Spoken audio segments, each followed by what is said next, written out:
will be a mild, muggy night, temperatures around 15 or 16 degrees Celsius. An amber weather warning does come into force from Monday morning, and that stretches from parts of Gloucestershire, Herefordshire, up through the Midlands and over towards the Humber and the Wash, where we could see over a month's worth of rain falling on Monday. So some localised flooding and disruption is possible, so do please take care over the course of the day. Quite cloudy for Northern Ireland and generally cloudier as well for much of Scotland. There are a few sunnier breaks, hopefully holding on for the likes of Dumfries and Galloway, but we will start to see some rain arriving into the very far north of Scotland during the day, and that will continue to push its way southwards into the likes of the Highlands of Lewis and Harris later on. Those outbreaks of rain will continue on and off for much of Wales, central, north-eastern parts of England during the day. A few brighter spells trying to poke their way through across the south-east, still though with a few showers here. Temperatures in that sunshine managing to climb towards 21 degrees Celsius, but elsewhere generally feeling cooler between 15 or 16 degrees Celsius. The low pressure that is bringing this area of heavy rain will gradually move its way off eastwards as we do head into Tuesday, so things will be turning drier and a little bit calmer for Wales and England on Tuesday itself, though still relatively cloudy and any bright spells fairly limited. We'll also see that rain gradually push its way southwards across more areas of Scotland, with some brisk winds around at times, and those northerly winds will start to feed in some cooler air as well. So things are set to be turning colder for many of us as we head over the forthcoming week. Bye-bye. Looks like things are heating up. Boxed boilers, sponsors of weather on GB News.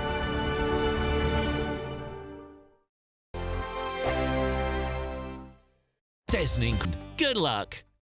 It's Patrick Christie's Tonight, and here we do things differently. It's explaining the absolute madness of this, doesn't it? It's explosive. I mean, this is very good. It's lively. 850. Your government sat there, Sean, and it did nothing. It's controversial. And the Middle East has been in turmoil since before I was born. It's everything you need to kickstart your evening. Everyone's had their Weetabix tonight. I love to see it. That's Patrick Christie's Tonight, weeknights from 9 p.m.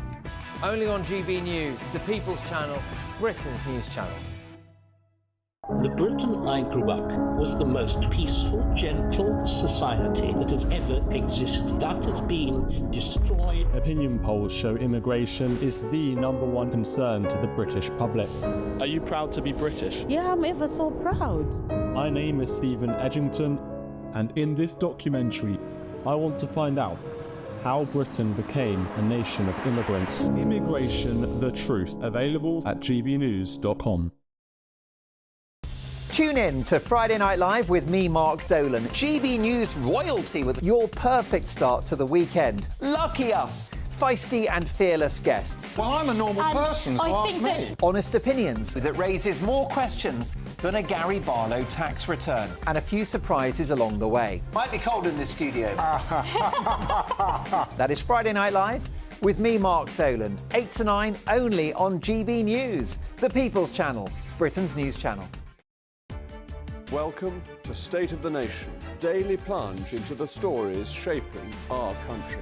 I'm Jacob Rees-Mogg, and Monday to Thursday we bring you the insights, the facts, the truth about how our country is being governed. Because what happens in Downing Street matters down your street. Tune in to State of the Nation every Monday to Thursday, 8 to 9 o'clock.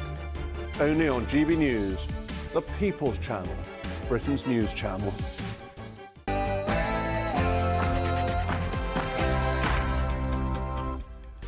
It's 9 o'clock on television, on radio and online in the United Kingdom and across the world. This is Mark Dolan Tonight. In my big opinion, following an avalanche of sleaze allegations, has this new government already lost the confidence of the British people?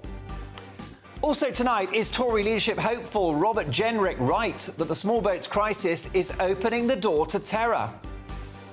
And in a Mark Dolan Tonight exclusive, I'm joined in the studio by Mohammed Al Fayed's biographer, following allegations that the former Harrods owner assaulted more than 100 women in a reign of terror that's feared to have lasted decades.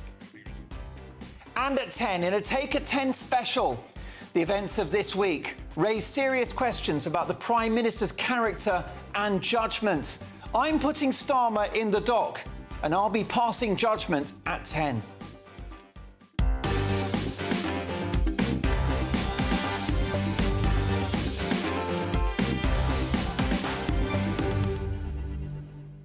With ringside seats, my all-star pundits tonight, journalist and commentator Linda Jubilee, former Tory MP Sir Michael Fabricant, and academic and self-proclaimed anarchist Dr. Lisa Mackenzie. Now remember, Mark Dolan tonight has a golden rule: we don't do boring. Not on my watch, I just won't have it. I'll be dealing with Labour and total chaos, indeed a civil war breaking out, straight after the headlines with Tatiana Sanchez.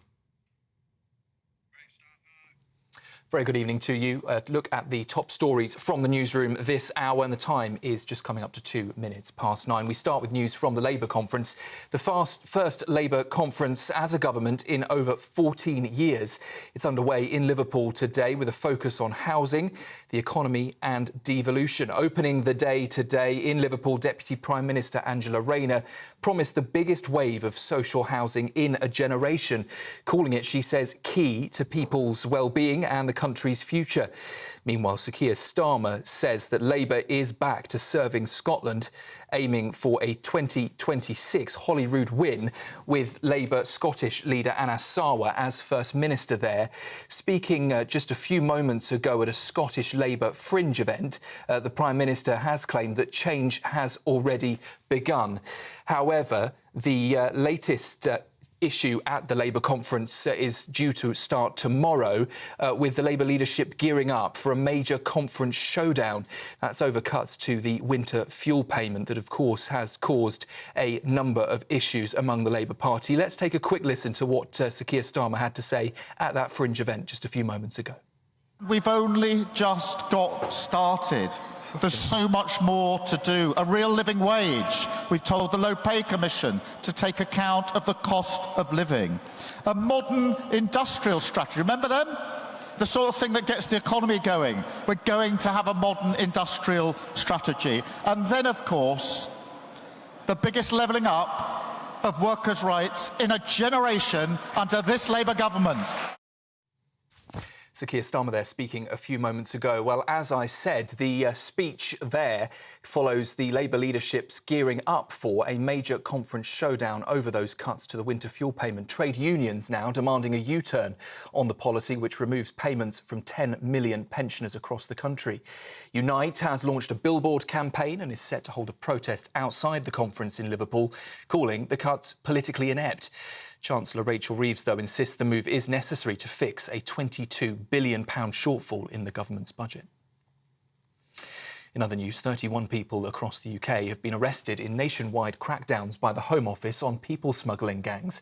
The three-day operation involving the National Crime Agency, police and international partners targeted locations including Belfast, Liverpool and Luton. Over £400,000 of cash and 10 fraudulent identity documents were seized during checks at ports, airports and road networks.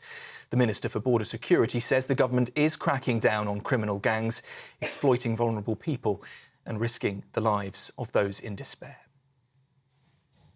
2 men have been arrested over what police have described as the shocking kidnap of an 87-year-old man in Oldham. The pensioner was dragged into a black car, attacked and then dumped miles from his home, suffering reportedly serious injuries. Greater Manchester Police say he found help by knocking on a door after the ordeal. The 2 men, aged 24 and 39, have been arrested on suspicion of kidnap. One of them has already been released on bail. Turning to news in the Middle East, and the Foreign Secretary here has said there needs to be an immediate ceasefire between Israel and Hezbollah following what he's called a worrying escalation. David Lammy says the ongoing hostilities are in nobody's interest and advised British nationals in Lebanon to leave. It comes as Hezbollah's deputy leader said the terror group is now in an open-ended battle of reckoning with Israel. He made those comments during a funeral for a top Hezbollah commander who was killed on Friday. And finally, they've always been there for us.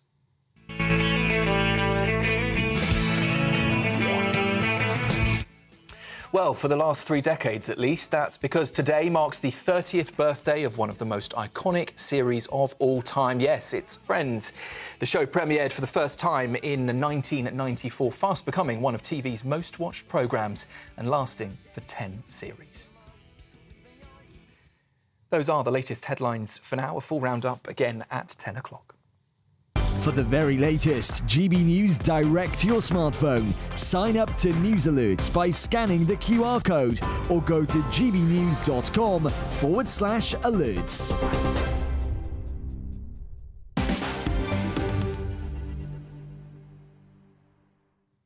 A busy show, lots to get through. Anne Widdecombe waiting in the wings. Plus, Mohammed Al-Fayed's biographer, a Mark Dolan exclusive. A shocking, shocking tale of scandal and abuse. Lots to get through, as I say, but first, my big opinion.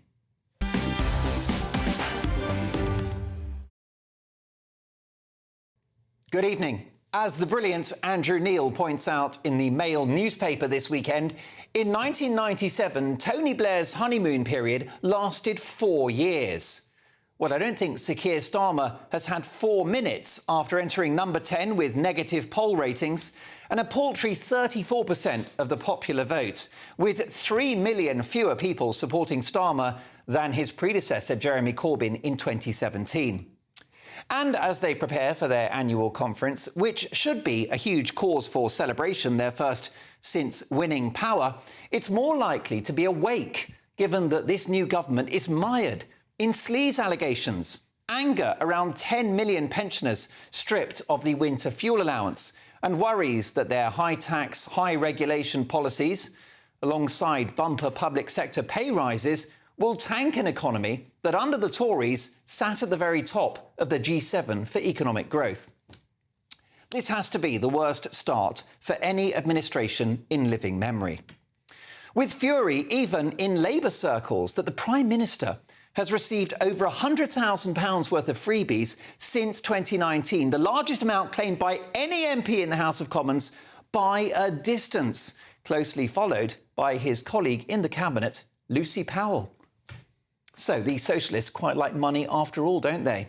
Meanwhile, the Shadow Chancellor Rachel Reeves took time out of her busy schedule, tearing down portraits of her male predecessors at number 11 and stripping out urinals, to receive £7,500 for fancy new clothes from a Labour donor, Lord Wahid Ali, with both Reeves and Deputy Leader Angela Rayner, who received a similar amount, declaring the posh frocks as office support. Now, the less charitable would call that cooking the books. I would never make such an accusation. A Labour election candidate, Liam Conlon, also received £10,000 from Lord Wahid Ali to support his successful campaign in July of this year. Now, this is the same Liam Conlon who just happens to be the son of Labour's Chief of Staff, Sue Gray, who was instrumental in the granting of an Access All Areas pass to number 10 for Lord Ali. Now, that's probably just a crazy coincidence, although Ali has since been stripped of the pass. I can't imagine why. Foreign Secretary David Lammy took a £10,000 donation from a Saudi-supporting PR executive, even though his new job involves taking a neutral position on the world stage, particularly in the hot mess that is the Middle East. Education Secretary Bridget Phillipson, who backs a policy of taxing elite education, how that helps the country is anyone's guess, has admitted to receiving £14,000 from, you guessed it, Labour donor Lord Wahid Ali. And that money helped pay for events to mark her 40th birthday. Isn't that nice? We know about the Taylor Swift concerts, the £5,000 for Mrs Starmer's dresses, and the £20,000 for Keir Starmer's accommodation, his suits and his spectacles.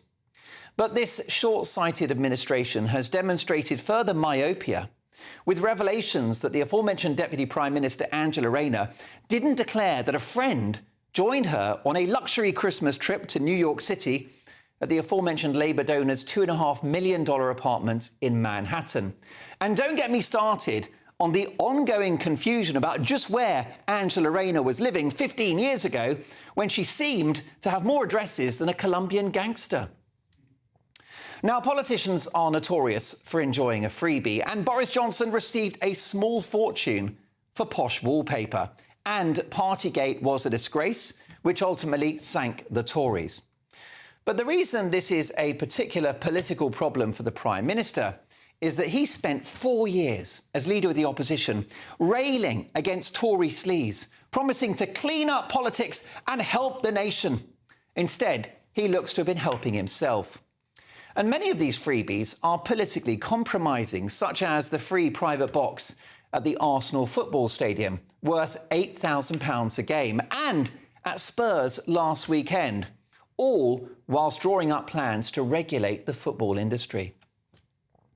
With their polling through the floor, the public has fallen out of love with this new government before it's even started. Strap yourselves in for a long and painful 5 years. As Labour embark on their first party conference in power, it's far from a party atmosphere.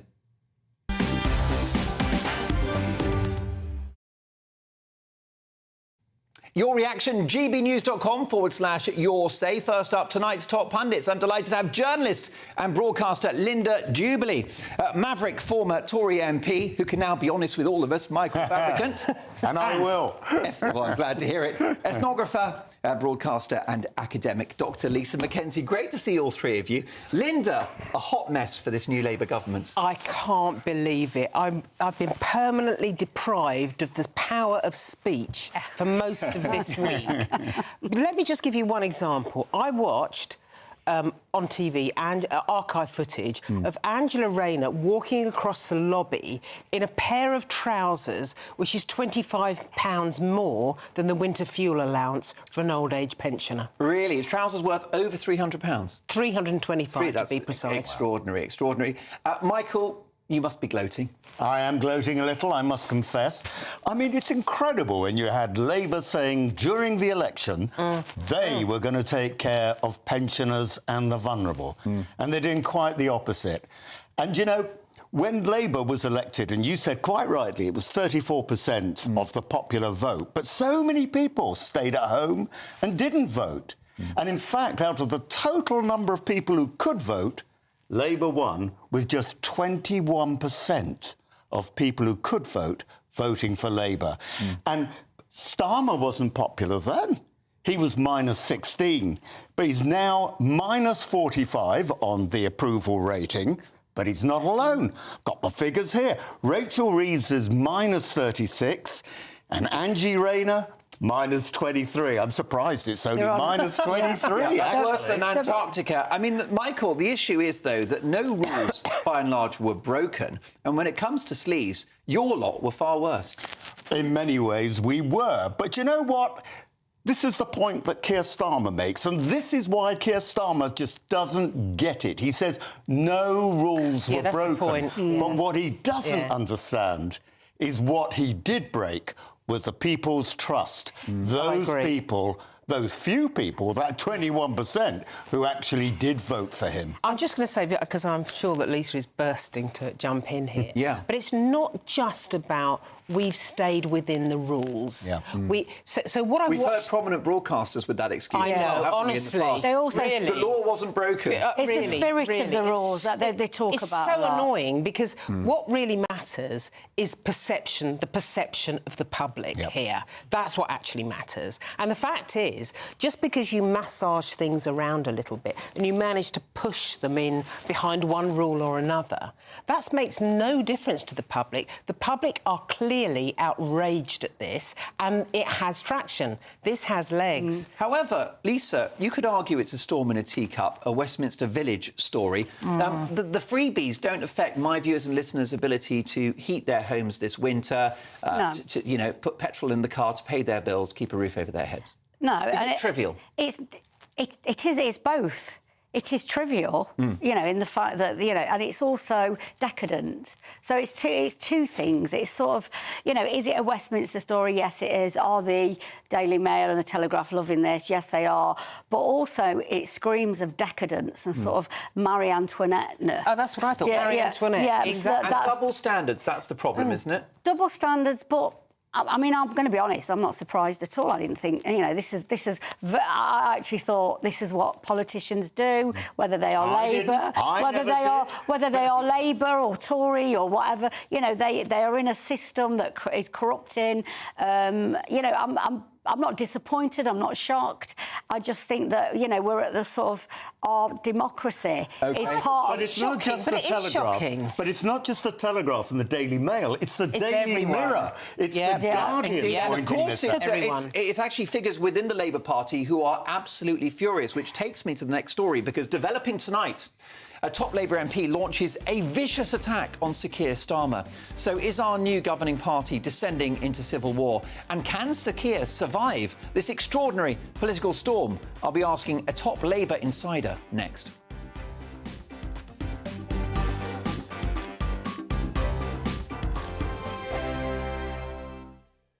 Nana Queer, weekends from 3 p.m. Angela, what have we got?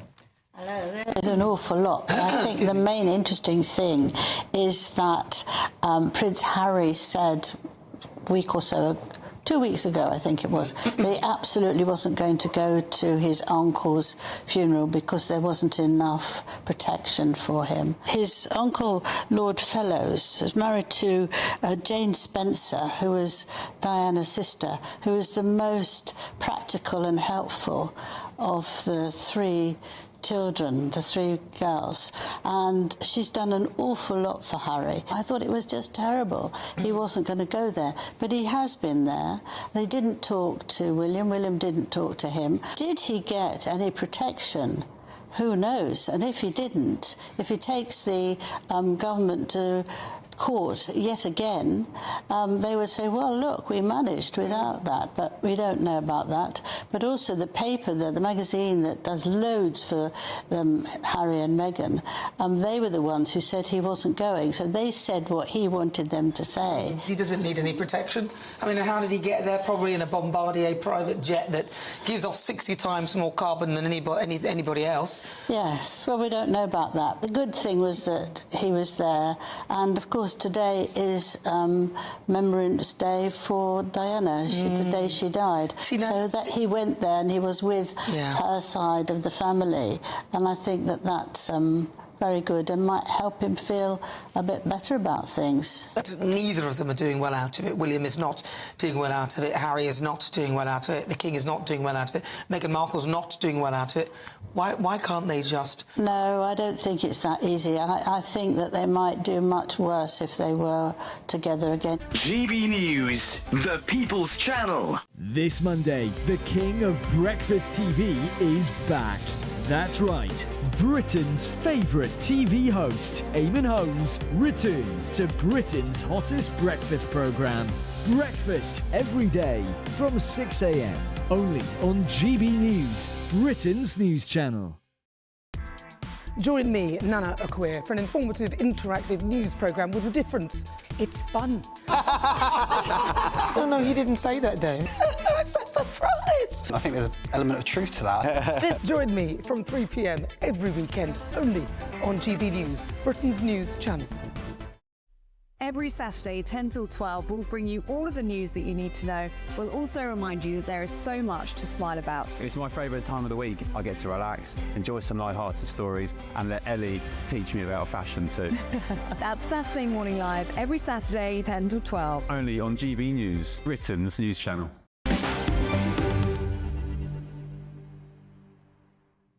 Well, a big reaction to my big opinion, Labour in crisis. This on the message board, gbnews.com/your say.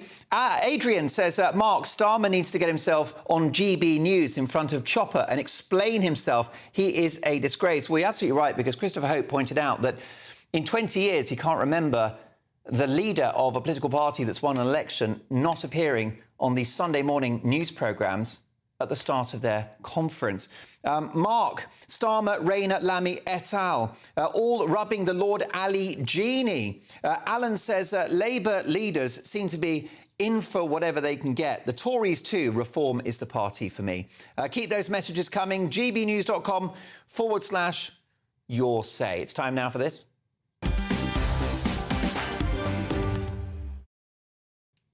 And the prominent Labour MP for York Central, Rachel Maskell, has launched an extraordinary broadside against the leadership of the Labour Party, writing the following on X earlier this evening. She wrote, "I've been sickened by revelations of donations. It grates against the values of the Labour Party, created to fight for the needs of others, not self. Meanwhile, pensioners are having their winter fuel payments taken, risking going cold. I trust Conference votes to change this.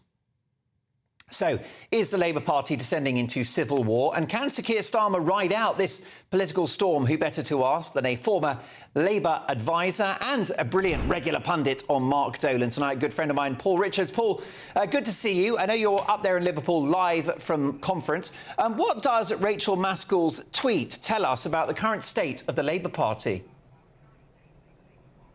Well, very little, to be honest, Mark. I mean, I'm here in Liverpool and there's a real sense of unity, there's a sort of resolution. It's a party getting down to business of change, and we're talking about the National Health Service, education. We're talking about getting growth in the economy, and, you know, it's a business-like atmosphere here. Is the story trivial? Is it a storm in a teacup, Paul?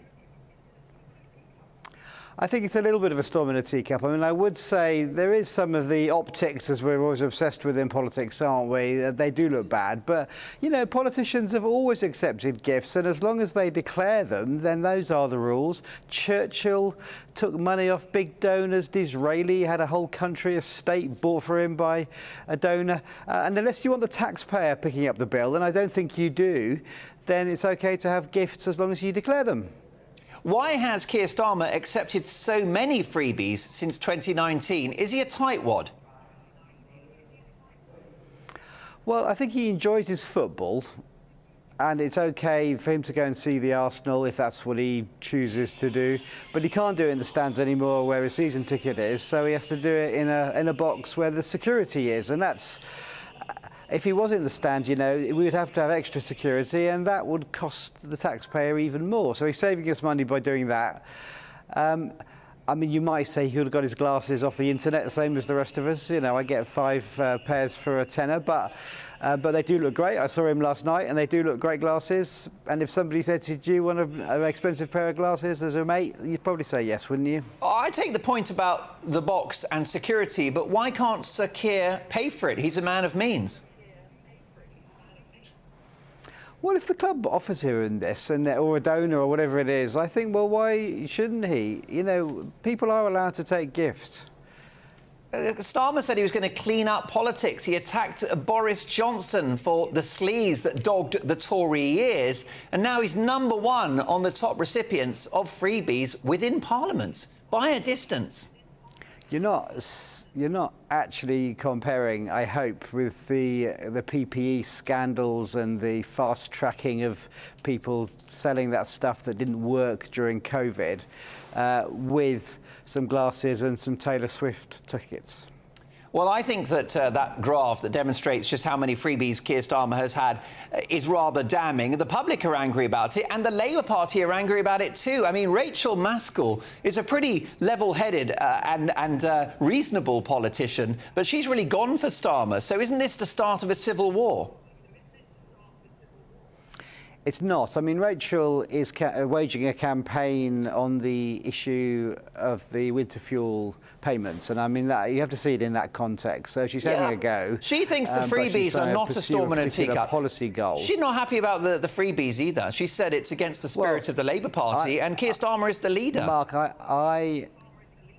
I'm not glossing over this, and I would say that there is a lot of anger, and I know GBNews viewers and others are very angry about it, but I would just ask people to look at the actual rules, you know, which is that unless you want the taxpayer paying for this stuff instead, then they can take gifts, declare it, it's all transparent, it's out in the open, we're debating it now.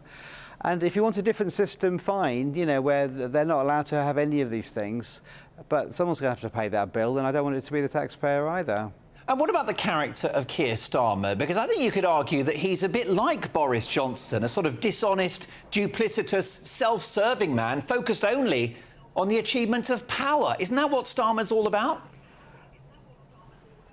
No, he's a very decent man who is trying to reform our National Health Service. He wants to get our schools sorted out.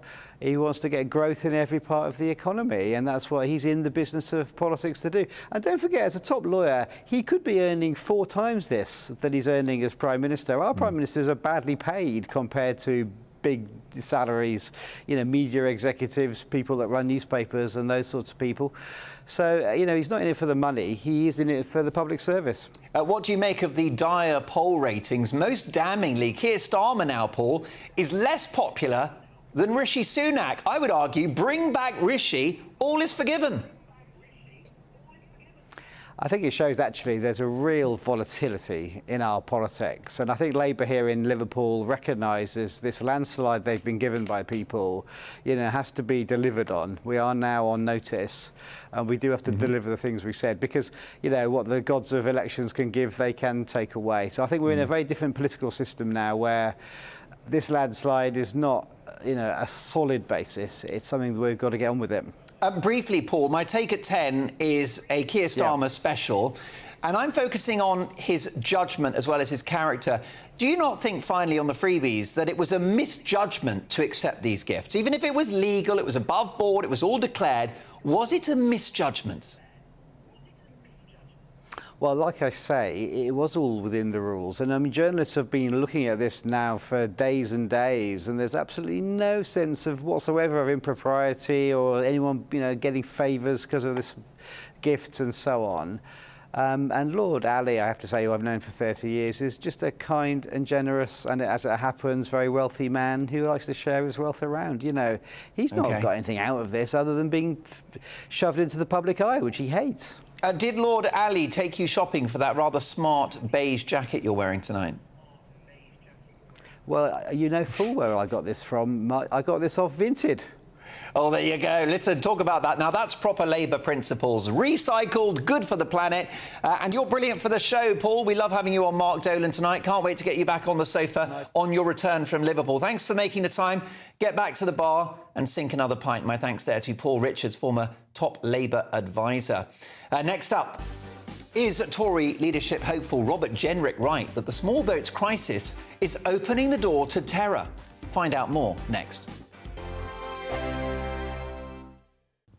Hello there, good evening. Welcome to your GBNews weather forecast provided by the Met Office. Hope you have managed to have a decent weekend, though some of us have been dodging heavy pulses of rain around, and they'll be continuing into next week as well. Even throughout the end of Sunday evening, parts of Wales, central southern areas of England have those heavy outbreaks of rain to contend with. It is slightly drier further towards the north, with some clearer spells holding on for parts of western Scotland at least, and underneath that things could turn a little bit chilly. Some rural spots seeing a touch of frost, but for most of us underneath the cloud and rain, it certainly will be a mild, muggy night, temperatures around 15 or 16 degrees Celsius.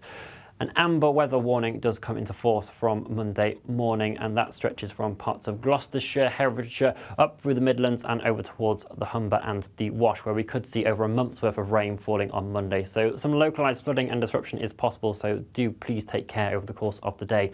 Quite cloudy for Northern Ireland and generally cloudier as well for much of Scotland. There are a few sunnier breaks, hopefully holding on for the likes of Dumfries and Galloway, but we will start to see some rain arriving into the very far north of Scotland during the day, and that will continue to push its way southwards into the likes of the Highlands of Lewis and Harris later on. Those outbreaks of rain will continue on and off for much of Wales, central, northeastern parts of England during the day. A few brighter spells trying to poke their way through across the southeast, still though with a few showers here. Temperatures in that sunshine managing to climb towards 21 degrees Celsius, but elsewhere generally feeling cooler between 15 or 16 degrees Celsius. The low pressure that is bringing this area of heavy rain will gradually move its way off eastwards as we do head into Tuesday, so things will be turning drier and a little bit calmer for Wales and England on Tuesday itself, though still relatively cloudy and any bright spells fairly limited. We'll also see that rain gradually push its way southwards across more areas of Scotland, with some brisk winds around at times, and those northerly winds will start to feed in some cooler air as well. So things are set to be turning colder for many of us as we head over the forthcoming week. Bye-bye. Welcome to State of the Nation, daily plunge into the stories shaping our country. I'm Jacob Rees-Mogg, and Monday to Thursday we bring you the insights, the facts, the truth about how our country is being governed. Because what happens in Downing Street matters down your street. Tune in to State of the Nation every Monday to Thursday, 8 to 9 o'clock. Only on GB News, the People's Channel, Britain's news channel. It's Patrick Christie's Tonight, and here we do things differently. It's explaining the absolute madness of this, doesn't it? It's explosive. I mean, this is very good. It's lively. 850. Your government sat there, Sean, and it did nothing. It's controversial. And the Middle East has been in turmoil since before I was born. It's everything you need to kickstart your evening. Everyone's had their Weetabix tonight. I love to see it. That's Patrick Christie's Tonight, weeknights from 9 p.m. Only on GB News, the People's Channel, Britain's news channel.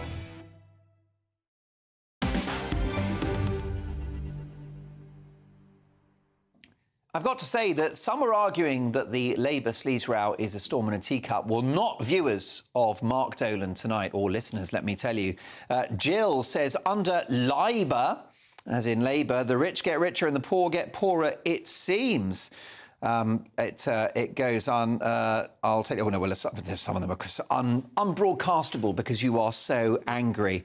But there you go. Well, look, though, folks, I'll get back to more of your thoughts on that very shortly. gbnews.com/your say. But in a deeply chilling intervention, Tory leadership hopeful Robert Jenrick has said that terror suspects have waltzed in on small boats, arguing that individuals linked to Islamic State and al-Qaeda were among those who had arrived on our shores illegally, claiming to be refugees. Now, writing in the Sunday Telegraph, the former immigration minister has said that dozens of terror suspects have crossed the Channel in recent years, and his time in charge of immigration policy had made him realise that the state was not doing everything it can to protect the public. So is the small boats crisis opening the door to terror? Lisa Mackenzie. I mean, I don't know. I'm going to be honest. I don't know whether it is or not. But do I think that porous borders where you can... It's almost like the survival of the fittest. Those that can get to Calais, those that can get on a boat and those that can actually get to the other side. It seems a bit Hunger Games, survival of the fittest. And obviously, I think what really troubled me and bothers me is every time people do die in the sea, it's very often women and children, and you don't often see them getting off the boats. So it seems that women and children are not getting to Calais in large numbers, and actually they are yet again at the most risk every time. Linda, if you don't know who's coming into the country, by definition, they could be terrorists, of course, they could be criminals. So I've mentioned this before. I've always been a journalist. For a brief period of time, after the fall of Kabul, I worked with Afghan women.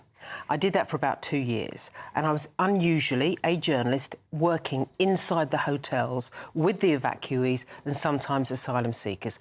And I can tell you right now, there is a percentage of those people who are a problem for this country because of their criminal backgrounds in other countries and because of the security risks they are in terms of being potential terrorists. That's true, or it's correct in my estimation.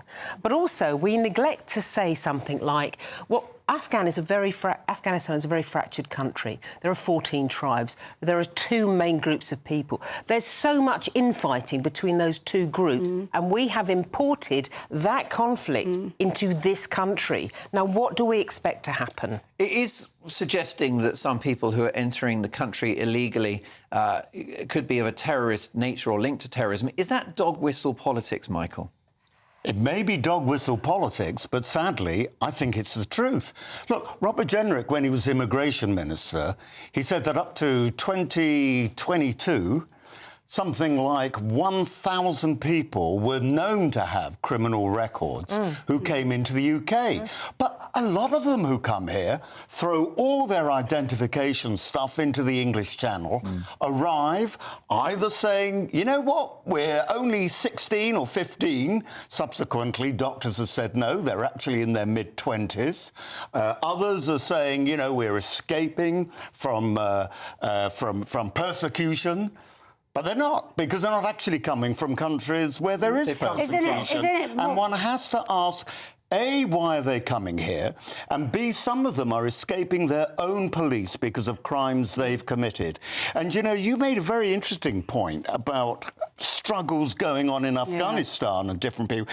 You might remember... It's much worse than the public know about. But you might remember a few years back in the East End of London, legally people here of Pakistani and Bangladeshi origin were killing each other because they were different sects in the Muslim religion. That led to suggestions that multiculturalism isn't working properly in this country. But that's the least of our worries. If there are people coming into the country illegally linked to ISIS or Al-Qaeda, if it's one person that's got terror links... It's one person too many. That's too many, because one person can cause... I agree. And I think what we need to do is start to think, is really question what's happening when they get here. Because, you know, we read so many headlines about people who have been arrested, you know, and then we found out that they've done something in Spain or Germany. But we don't seem to be deporting, actually, and I think that's one of the issues that we've got. Why do you think we're reluctant to do that? I don't. I mean, I think because they won't take the other countries. Before is it human rights lawyers? It's human. So, if you don't mind my saying, it's human rights lawyers, and the point is that other countries in Europe won't take them back.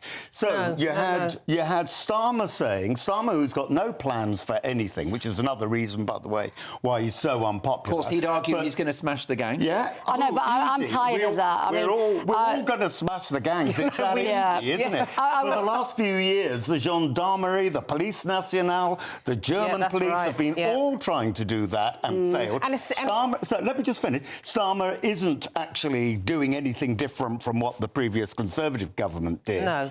But the point is that the one thing that actually was deterring people from coming here, which was the Rwanda thing, even though not a single, one person, I think, voluntarily went to Rwanda. But nevertheless, it acted as a deterrent. He's got rid of that, and he's offering he is making this country open to not only division, but also But the Tories did that. But the Conservatives did that as well. And I should argue and say that Labour would argue that Rwanda was an expensive white elephant. But anyway, what's your view? I've spoken to several very senior police officers who think all of this talk about we must destroy the gangs, we must get to the gangs, is totally unrealistic. Now, I'm not saying he shouldn't try, and I've been listening to Yvette Cooper talking on this subject a lot over recent weeks, but it's much, much harder than people imagine. They're mobile. They've got resources, they've got money, they've got transport, they've got the internet.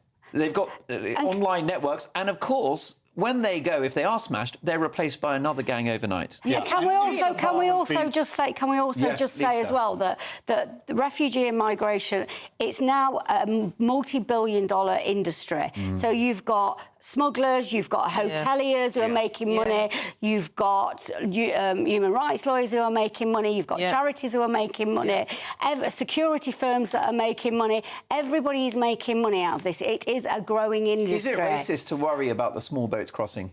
No, I mean, I don't think it is. I mean, I have got concerns about it, and you know, I'm you know, as sort of on the left, and I've got concerns about it. The reason I've got concerns about it is because, you know, I have concerns over what is happening in communities. Yeah. You know, what happens when the people are then dispersed. I live in, you know, the Red Wall area of the country, where for many, many years now we've had the dispersal programmes. You know, London has sort of they seem to have dispersed a lot of the refugees. And this would be like plonking a migrant hotel. Well, that's what they're doing. In New Quay, for example. Yeah, well, that's what they have. I mean, if you know, that's what has been happening where I live. That if you're going to have social cohesion, you've got to make a plan and you've got to make it work. Yeah. And that's not what's been happening. The first duty of government is the safety of the people, and they're jeopardising it. Why are you telling us in the studio that? And why are you telling our viewers and listeners, given that you've been in power for 14 years, if the Conservatives had stopped the boats, you'd still be in Parliament and Rishi Sunak would still be Prime Minister. Well, there goes Rishi Sunak, who was stupid enough, in my opinion, to actually say we're going to stop the boats. We could never, ever stop the boats completely. But of course, but at least we had a plan. You say it's a white elephant. We didn't actually get it ongoing. And that was Rwanda. The Irish government said on record that Rwanda was already working before it started. Yes, because they were leaving England to go to Ireland. And people were worried to be in England. Starmer got rid of that. OK, well, let me tell you that my fantastic panel of Lisa, Michael and Linda return at 10 o'clock for a Take at 10 special all about the character and judgment of our new Prime Minister, Keir Starmer. But next up, in a Mark Dolan Tonight exclusive, I'm joined in the studio by Mohammed Al-Fayed's biographer, following allegations that the former Harrods owner assaulted more than 100 women in a reign of terror that lasted decades. It's a shocking story. We'll get the inner workings of this evil man's mind from Tom Bauer next. Good afternoon, Britain. Weekdays from midday. But let's get stuck in. Prince Harry, he's consulted former aides about a possible partial return to the UK as he seeks to repair his public image, that is according to the Daily Mail. Who wants him?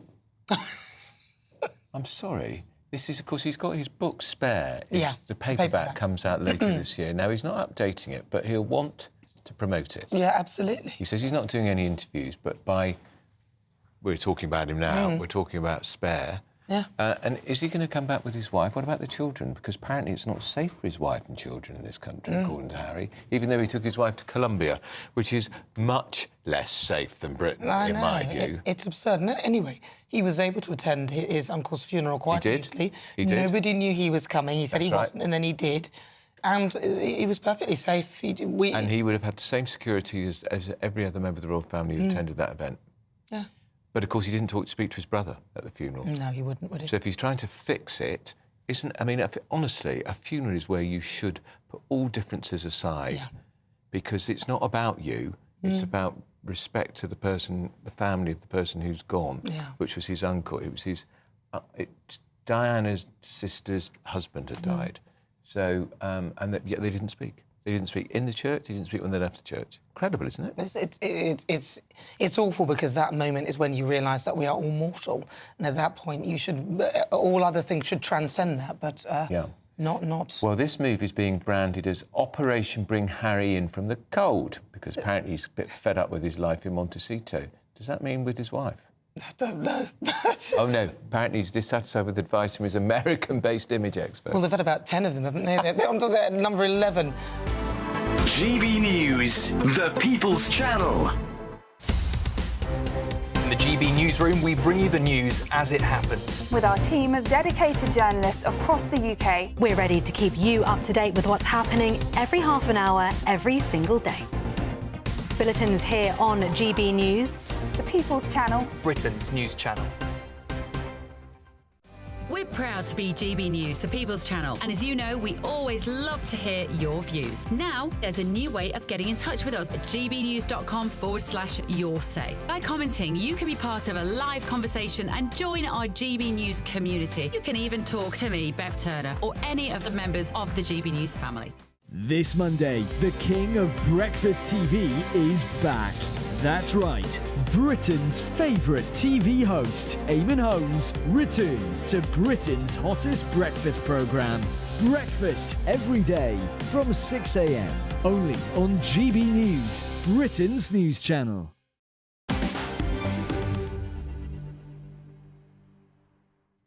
In a Take a 10 special, I will be dealing with Prime Minister Keir Starmer and raising serious concerns about his judgment and his character. That is a Take a 10 special in just 15 minutes' time. I recommend you don't miss it. Now, a BBC documentary has led to dozens of women coming forward to say that they were raped or sexually assaulted by former Harrods and Fulham FC owner Mohammed Al-Fayed. The Crown Prosecution Service has said it twice considered bringing charges against Al-Fayed, but concluded there was no realistic prospect of a conviction.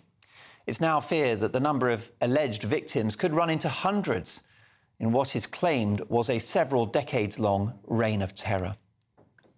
Well, in a Mark Dolan Tonight exclusive, Mohammed Al-Fayed's biographer, Tom Bauer, joins me live in the studio. Tom, it's very good to see you again.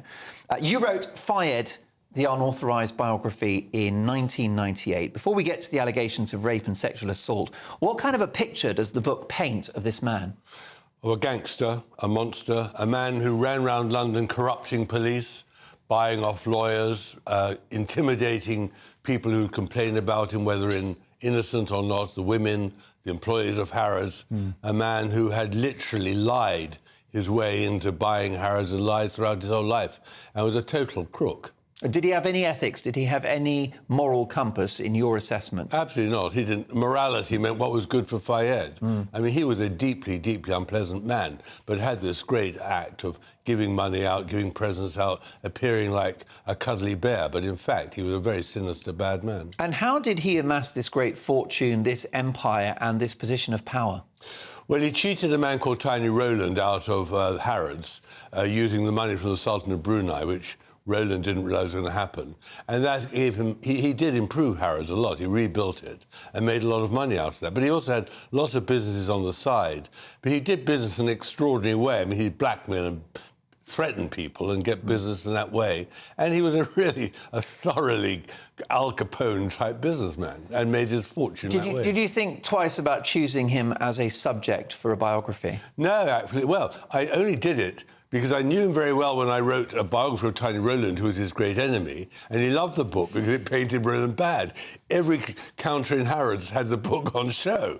Then he took me to Paris when Diana died, 24 hours later, and in the Ritz in Paris, I saw the reality of Fayed's way of running business, which was bugging and blackmailing and threatening, and that's when I decided to write the book. And did he ever threaten you in the course of your writing the book or following its publication? Oh, absolutely. During the writing of the book, first of all, he offered me around about £400,000 to write his book, which was his bribe, and I said no. Right. Then I heard from some private investigators he'd sent people out to break my fingers so I couldn't type. And then his head of security, a man called John McNamara, set me up to be arrested for buying stolen goods. It was a long, complicated story. But in the end, of course, I realised what he was up to. Was there any evidence of this predatory sexual behaviour which has been alleged when you were researching Al-Fayed? Oh, overwhelming, and it's in the book. I mean, the women complaining about Fayed were legion. But, you know, his whole attitude, his whole operation was to pick vulnerable women, obviously women who were employed by him, and he'd force them into all sorts of things. No, it was that well known 30 years ago. I mean, it was exposed for the first time in 1995. But the problem was that he bribed and blackmailed his way across London, the police, the prosecutors, his victims. And the media was supine. And even on his death, the BBC ran on the night of his death, instead of saying in the interview I gave them, there was a pimp, a blackmailer, a crook and a gangster. They cut that out and ran Michael Cole, his former spokesman, saying that Fayed was a lovely, wonderful family man who gave fortunes to charity and never did a bad thing in his life. In terms of Al-Fayed's alleged crimes and the BBC's handling of that story, do you think there are parallels with Jimmy Savile? You dropped the word alleged. He was a criminal. He's dead now, so don't worry. Of course, I mean, worse than Savile, because he was accepted not only by the palace for a long time, but by politicians. He ran a whole empire in London. And worse than Savile, he corrupted the London police. He bribed them to turn a blind eye to all the rapes and all the rest of it. The CPS under Keir Starmer was in itself corrupted because they were useless prosecutors. And the really awful thing was that the journalists who tried to tell the truth were not protected in the courts. So the libel actions were always very threatening. The costs were huge, and his methods to intimidate witnesses were just Al Capone. I mean, he and his henchmen were just very, very dangerous people, and they had a free reign across London. Just back to the BBC's coverage of the Al-Fayed story following his death. Of course, they would argue someone's just died, a public figure, and they didn't have any tangible evidence about. Of course, they had tangible evidence. There 30 years the book was out. They knew very well. And repeatedly, I was asked, "Do you want to make a documentary about Fayed for the BBC?" But the BBC always rejected it because they were too pusillanimous. So why do you think that the BBC withheld the some of the material that you gave them? Well, it wasn't some, it was a lot. Well, because first of all, I think they thought he's an Arab. You can't attack an Arab. Then they did it in natural fear that we mustn't be nasty about a living man. Weren't they worried that it wasn't true, what you said? No, because it was published. And there are all those witnesses, all these women who've come forward now, I'm talking about something that happened 5 years ago, 15 years ago. Well, we approached the BBC, Tom, earlier today, and they told us the following. As our powerful coverage has shown this week, there has long been suggestion and rumour in relation to Mohammed al-Fayed, but it is only now, because of the brave testimony of survivors and many months of investigation, that the true horror of his actions have been publicly revealed. We then asked if they investigated Tom Bauer's claims about al-Fayed at the time. They have so far refused to respond. Your reaction? Well, it's not true. There was a documentary on ITV, a documentary on Channel 4, where women denounced Fayed for sexual offences. So there's a whole... It already happened. It'd been in print as well. It's just not true. I mean, the BBC had an attitude, and really because they're a weak organisation, they didn't want to challenge a powerful man. That was it. They felt intimidated. Al-Fayed threatened to break your fingers, a particularly egregious thing to do to a best-selling author. Do you think Fayed was responsible for violence in the course of his business activities? Do you think that people were hurt, physically attacked by his heavies? Well, he had always walked around London with 4 armed guards, I mean, which was itself illegal. Whether I didn't find anyone who actually had been physically beaten up, the threat was always enough. I mean, the point about people who worked in Harrods, they weren't very physically strong people. The women weren't strong, so just the threat enough was to terrorise them, and it worked. Indeed. So, reading between the lines, there must have been enablers that helped al-Fayed commit these crimes, including people on his payroll. Oh, yeah, the people on his payroll, 100%. Most of them knew what was happening, but they were threatened themselves not to denounce him. And they didn't have the support of the police, who were being paid by Fayed and McNamara, especially those at Chelsea Police Station and other places. The lawyers always helped Fayed suppress the truth. You know, the system was corrupt. The British system helped Fayed all these years, until his death, to get away with all these pimping and blackmail and rape and everything else. When you say pimping, can you give me the sort of detail of that? Well, for example, what he did was to seduce someone to a business deal, he'd provide them with girls. He was obsessed with hiring. He had a whole army of prostitutes in 60 Park Lane who were always available for him and for his business operations. I mean, this is a man who was absolutely revolting. He owned Harrods, he owned Fulham FC. He actually started a radio station, my first job in the media, 963 Liberty. You're compromised. There you go. He was one of my first bosses. I did meet him a couple of times and didn't find him a particularly warm personality.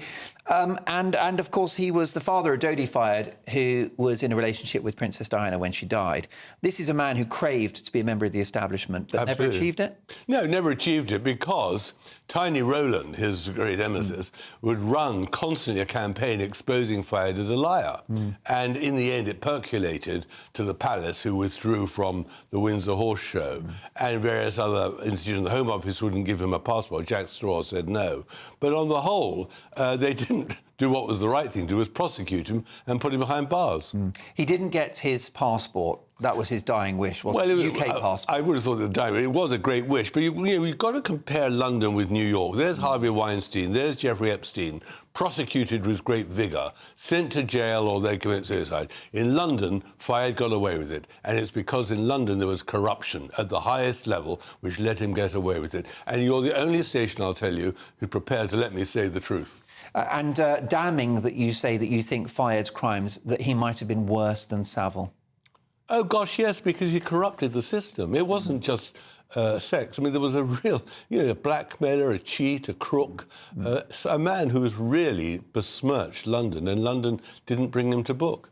Tom Bauer, always a privilege to have you in the studio. My thanks to, I would argue, Britain's most feared biographer, Tom Bauer, whose book about Mohammed al-Fayed has stood the test of time. It's aged pretty well, let's be honest. It is called Fayed, the Unauthorised Biography. Now, in a Take a 10 special, the events of the week raise serious questions about the Prime Minister Keir Starmer's character and judgment. So I'm putting Starmer in the dock, and I'll be passing judgment in just a couple of minutes' time.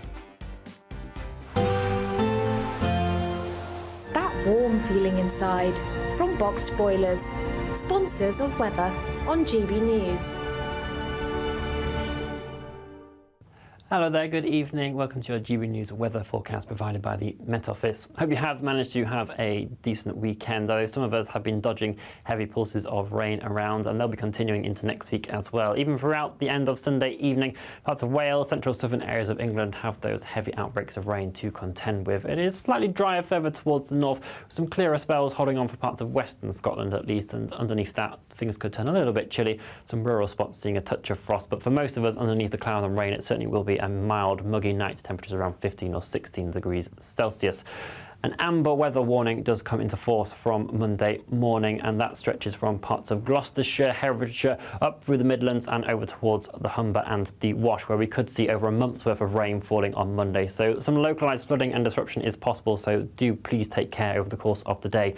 Quite cloudy for Northern Ireland and generally cloudier as well for much of Scotland. There are a few sunnier breaks, hopefully holding on for the likes of Dumfries and Galloway, but we will start to see some rain arriving into the very far north of Scotland during the day, and that will continue to push its way southwards into the likes of the Highlands of Lewis and Harris later on.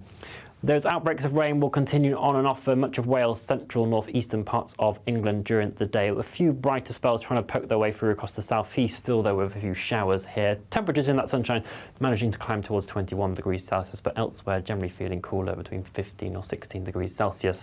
The low pressure that is bringing this area of heavy rain will gradually move its way off eastwards as we do head into Tuesday, so things will be turning drier and a little bit calmer for Wales and England on Tuesday itself, though still relatively cloudy and any bright spells fairly limited. We'll also see that rain gradually push its way southwards across more areas of Scotland, with some brisk winds around at times, and those northerly winds will start to feed in some cooler air as well. So things are set to be turning colder for many of us as we head over the forthcoming week. Bye-bye.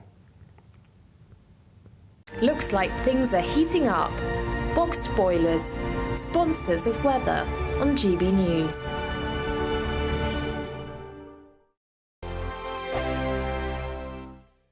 You command. Good luck. The Britain I grew up was the most peaceful, gentle society that has ever existed. That has been destroyed. Opinion polls show immigration is the #1 concern to the British public. Are you proud to be British? Yeah, I'm ever so proud. My name is Stephen Edgington, and in this documentary, I want to find out how Britain became a nation of immigrants. Immigration, the truth, available at gbnews.com.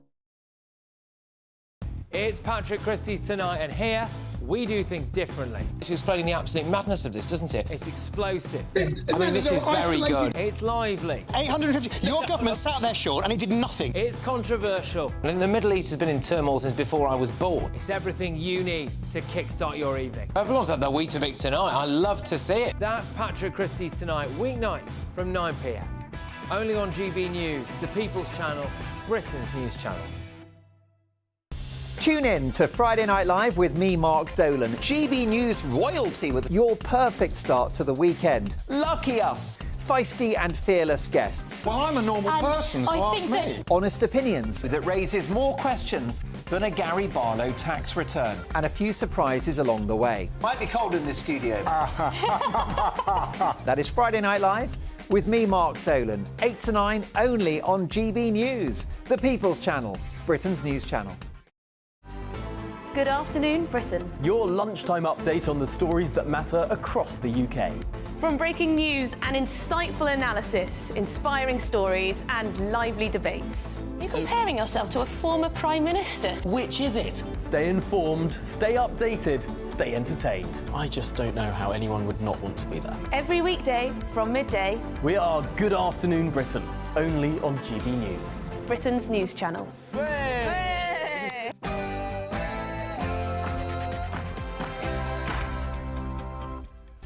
It's 10 o'clock on television, on radio and online in the United Kingdom and across the world. This is Mark Dolan Tonight. In a Take at 10 special, the events of the week raise serious questions about the Prime Minister's character and judgment. I'm putting Keir Starmer in the dock, and I'll be passing judgment in just 2 minutes' time. Also tonight is the Conservatives' only hope, a merger with Reform UK. I'll be asking former Tory government minister and now Reform UK spokesman, Anne Widdecombe.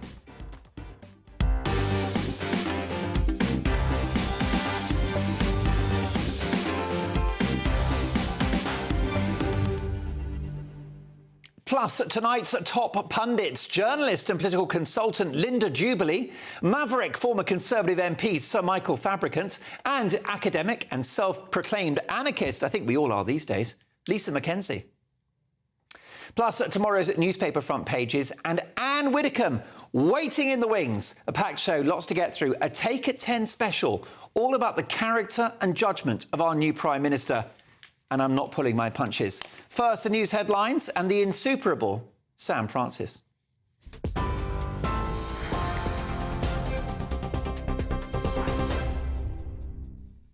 Mark, thank you and good evening to you. It's just coming up to 2 minutes past 10. The top story from the newsroom tonight.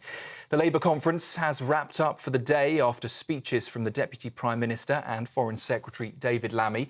Opening the afternoon session in Liverpool, Cabinet Minister Darren Jones called for Labour to hold power for 5 terms and make it the natural party of government.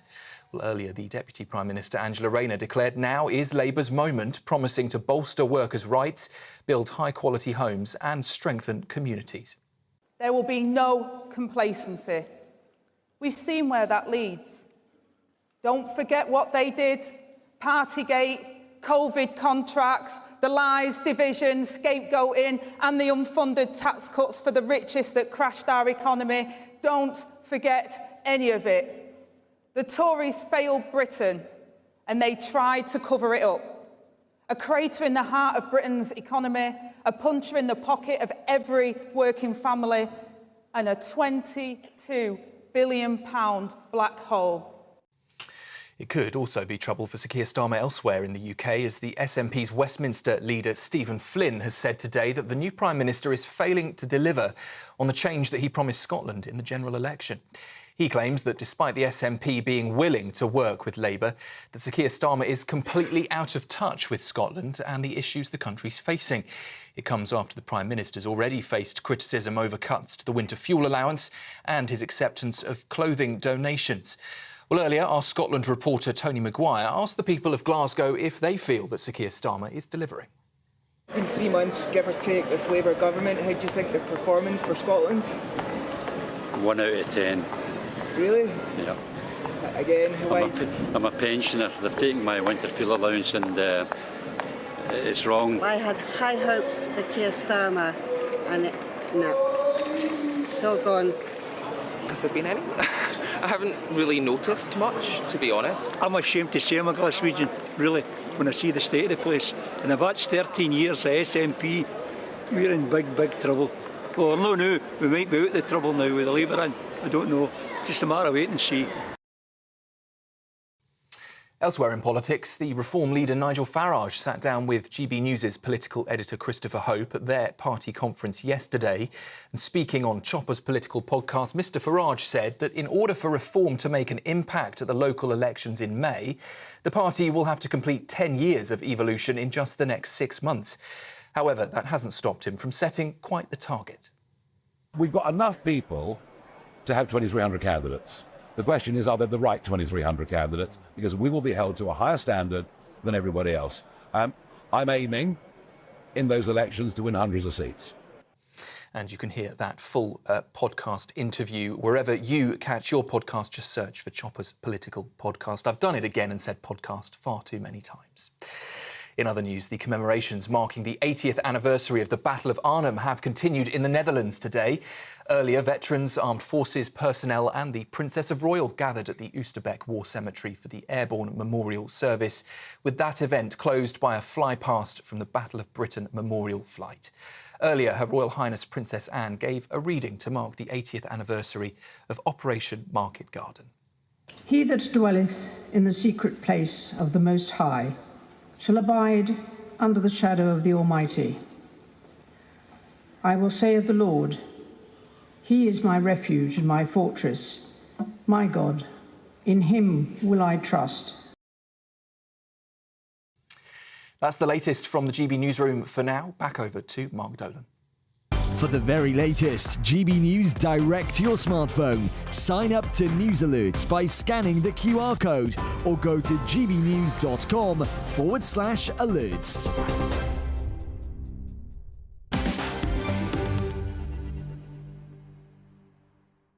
Thank you, Sam. Is a reform with, I should say, a merger with Reform UK, is that the only hope that the Tories have of winning the next election? I'll be asking former Tory government minister and Reform UK spokesperson Anne Widdecombe. She's waiting in the wings. Plus, my top pundits are ready with tomorrow's papers at 10:30. But first, a very special Take at 10.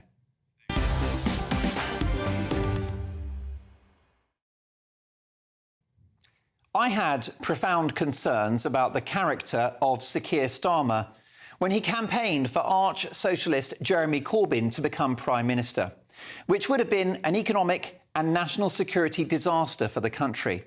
He called Jeremy Corbyn a friend and sought to place into Downing Street a fringe figure from the left who presided over rampant anti-Semitism and who refused to say on record that he would press the nuclear button if this country was invaded.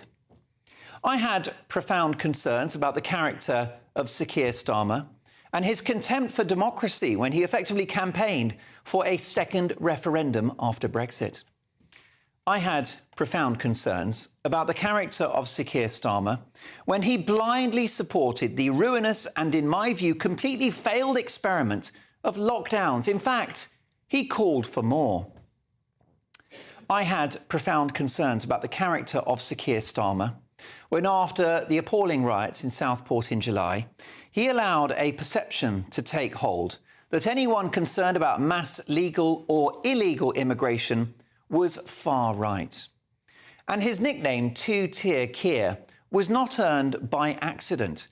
With his willingness to condemn some forms of hatred and disorder, as seen during those riots in July, but not the so-called peace marches every weekend, which the editor of the Jewish Chronicle called a festival of Jew hate. Not to mention his decision to signal his virtue and take the knee after multiple police officers had been physically attacked and injured during the BLM riots. I had profound concerns about the character of Sir Keir Starmer when he accidentally forgot to wear a poppy whilst filming a video for the British Muslim community, even though he'd been wearing a poppy earlier that day. Starmer interfered with our parliamentary democracy by convincing the Speaker of the House to drop an amendment vote on the Gaza ceasefire to spare himself a Labour rebellion, though he said it was to protect MPs from being attacked. I had profound concerns about the character of Sir Keir Starmer when he ignored Labour MP Rosie Duffield for months on end, whilst she suffered horrific abuse and attacks from within her own party, eventually having to avoid going to Labour Party conference altogether for fear of her own safety. No support from Starmer, no condemnation for those attacking her, when she took the perfectly sensible view that you can't change your biology and that there are two sexes. But then this is a man who said that the statement "only women have a cervix" is not right and something that you shouldn't say. I had profound concerns about the character of Sir Keir Starmer when he failed to focus on policy during those TV leadership debates with Rishi Sunak. He seemed to think that his main qualification for power is that his mother worked in the NHS and, yes, his father was a toolmaker. At one debate, when he mentioned the toolmaker line for the millionth time, the audience naturally just burst into laughter. Now, later, showing his, in my view, devious nature, he claimed that it was an individual laughing, not most of the crowd, and he said that they were mocking his father for having a lowly job. That's not true. That was a deliberate and dishonest interpretation of what happened.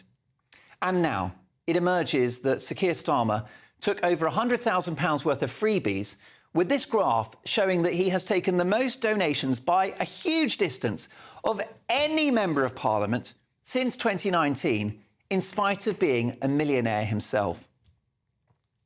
This champion of women's rights took down a portrait of one of the greatest politicians of the 20th century, Margaret Thatcher. He claimed that that's because he actually doesn't like to be in an office where there are portraits looking down on him. Except that following a Freedom of Information request, it turns out that his House of Commons office was full of political portraits. So is he a liar? I don't know. I couldn't possibly say. But what does this next clip on ITV News tell you about Sir Keir Starmer's character? Great British Energy already up and running and making decisions. So we're making the legislation for Great British Energy hasn't been passed yet. No. Oh dear, that's awkward, isn't it? I had profound concerns about his character when asked in a TV election debate with Rishi Sunak that if his family was seriously ill and it was the only option, would he go private? And he said no, which is either incredibly heartless or a flat-out lie. You decide. So what will Sir Keir Starmer's legacy be? Well, I dread to think, as we've got another 4.5 years of this to go. This doesn't feel like a country at the moment so much as a hostage situation. I wonder how many of us will come out in one piece as this new regime taxes us to oblivion, assaults business with red tape and extra costs, sends millionaire wealth creators abroad, taxes elite education, allows unchecked wokery in our public institutions, gives everyone in the public sector an unaffordable pay rise and bets the house on flaky renewables. And he's on the run today with no TV interviews at the very beginning of his party's conference. That is unprecedented. Instead, Sir Keir has sought to distract us from his political woes by introducing the world to his new cat, Prince. He looks like an absolute pussy to me, and I don't think much of the cat either.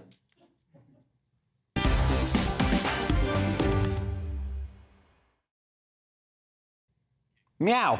So, your thoughts, your reaction, please. gbnews.com/your say. For many years now, all those years in opposition, I've had my doubts about the character and judgment of Sir Keir Starmer, backing the wrong horse in every race, attacking Brexit, trying to reverse it. Brexit's been a success, let me tell you. I'm a Remainer that's telling you Brexit has been a success. We are #1 in the G7 for economic growth at the moment.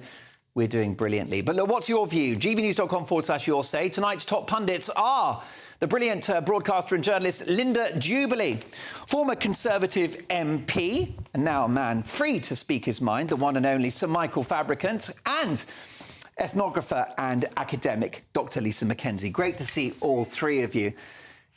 Now, I will say to you, Dr. Lisa Mackenzie, that I don't like to attack people on the basis of, personal qualities. I think you play the ball, not the man, as it were. Yeah. But I think that someone's character and judgment is central to their job as Prime Minister, and that's why I'm really worried about Sir Keir Starmer being in number 10. No, and I agree with you. I've been worried about him for a long time.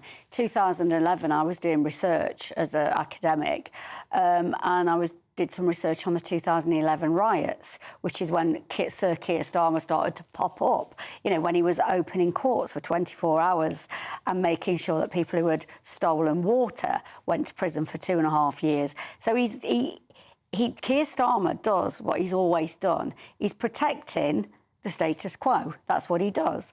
And as a working class woman, what I particularly find disgusting, actually, about all of these Labour people is that they have purposefully, over the last 10, 12 years, thrown working class people under the bus and at the same time tried to sort of use them as well. Angela Rayner, I'm sorry, but you know what? She makes me sick.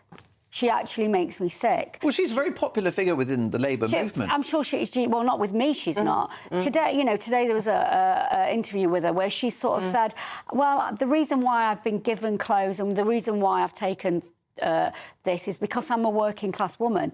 That is an absolute disgrace for every working class woman in this country, because working class women don't get an easy ride. They don't get things given to them. The very fact that they are working class and a woman means that their lives are difficult. Angela Rayner is representing nobody but herself and her own career interests, and that really represents this Labour government for me. Supporters of Sir Keir Starmer will argue there's not too much wrong with his judgment. He's Prime Minister with a landslide. Well, even his supporters have had a lot of trouble justifying recent events, that's for sure. I mean, in fact, one of the things that is a standout for me in the last few days is that it's his supporters that have been the issue. They have come out with these woolly words, these kind of mealy-mouthed explanations about what has gone on. And Starmer... they have done more harm than good. Right, and Starmer digging in, which because you're not just an expert on politics and business, but PR as well. I mean, Labour's handling of this has left a lot to be desired, hasn't it? Yeah, absolutely. On every level, they have failed to get ahead of the narrative. And in fact, they shouldn't have to get ahead of the narrative. They wouldn't have to have had to do this if they hadn't made unforced errors. But the fact is, having done that, you need to get ahead, and they're not doing it. They're just massaging things around so that they can say, we've ticked this box, transparency ticked. And actually, the great British public aren't so much interested in has it been transparent, is should it have been done in the first place? Yes. Michael, of course, Boris Johnson, when he was Prime Minister, was limped from one disaster to another, and ultimately that cost him his political career, particularly Partygate and the Chris Pincher scandal. How would you compare Starmer's alleged crimes? Because many would argue that no rules have been broken here. I think it's all about the difference in character and ability between the two. Look, Boris is not a manager, never claimed to be a manager. He's like Ronald Reagan, really, a man full of ideas. What he wasn't doing, which Ronald Reagan did do, is surround himself with able people who could control him. But the problem with Keir Starmer is he's devoid of ideas. He came into government with no plan. I've seen him in the House of Commons. Let's be honest. I mean, they've sorted out the industrial action, which Rishi Sunak wasn't able to do. The strikes are now over. A deal with the junior doctors, a deal with the train drivers. They're getting on with running the country and fixing a Tory mess. They're acting like Robin Hood, and they're stealing from the pensioners to give to train drivers. The average wage of a train driver is £74,000 a year. Aren't they having to do the cut to the winter fuel allowance because of the Tory economic mess that they inherited? For 6 months, the Labour government have had full access to the Treasury books. They knew what the situation was. At the time of the election, they said there wouldn't be any cuts. And there needn't have been cuts, because the amount of money given to junior doctors, who still say, by the way, that they will go on strike, and the amount of money they've given to the train drivers and others, it's easy to surrender. That's not negotiation. His mind is not agile. But isn't it fair to say that Labour have made progress on some key issues already, pushing forward the green agenda, getting Britain to be sort of, energy independent? Well, so far they're talking. Yeah. What actually has happened, that's quite difficult to do. But one thing I will say is that what I think has been a mistake by Keir Starmer is this drip feed of information about how we all need to work harder, we all need to try harder. It's going to get harder before it gets better again. It will take 10 years to turn the NHS round. Now, that's simply, according to this week, I listened to Mohamed El Arian, the chief economist from Allianz, and he's saying you can't drip feed that kind of information into the public arena. It's going to destroy the economy. I'll tell you what we're going to do, because feelings are running very high in the studio. We're going to come back to this with the papers, because let me tell you that it is all over the front pages tomorrow. Labour civil war. MPs at conference absolutely furious with their own Prime Minister. Will Keir Starmer, will he survive this political storm? Will he still be leader of the party at the next election?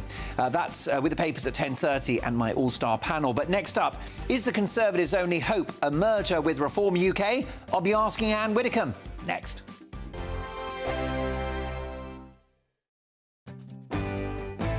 I'm Martin Daubney. This is GB News, Britain's news channel.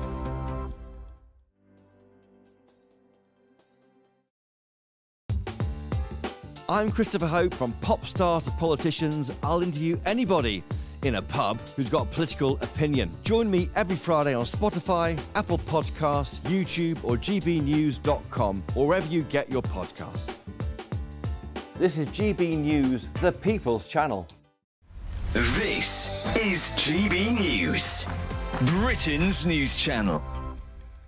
Many happy memories, and 9 in 10 Brits say certain foods evoke feelings of childhood nostalgia, with the mousse-like powdered dessert, Angel Delight, the most loved. Joining us now. I'm surprised by that. Yeah. What, Angel Delight? I'm surprised it's number one. Yes, very surprised. Well, to talk us through all of this is creator of the Crazy Sexy Food podcast, Hannah Harley-Young. Morning. Hi. I've brought a selection of things that really define my childhood, particularly the Viennetta ice cream.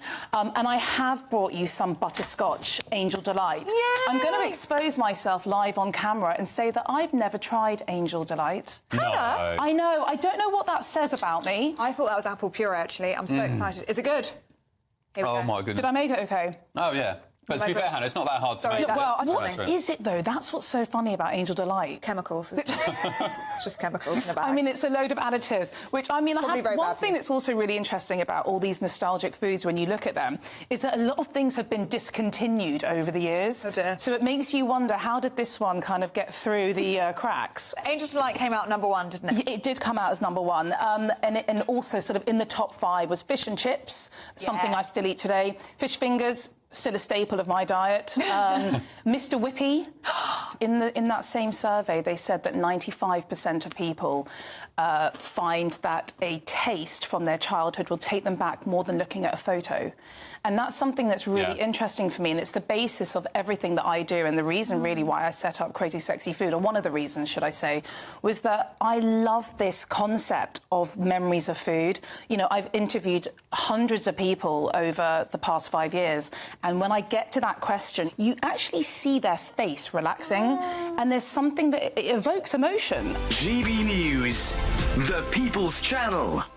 This Monday, the king of breakfast TV is back. That's right, Britain's favourite TV host, Eamon Holmes, returns to Britain's hottest breakfast programme. Breakfast every day from 6 a.m. Only on GB News, Britain's news channel. I'm Patrick Christie's. This is GB News, the People's Channel, Britain's news channel.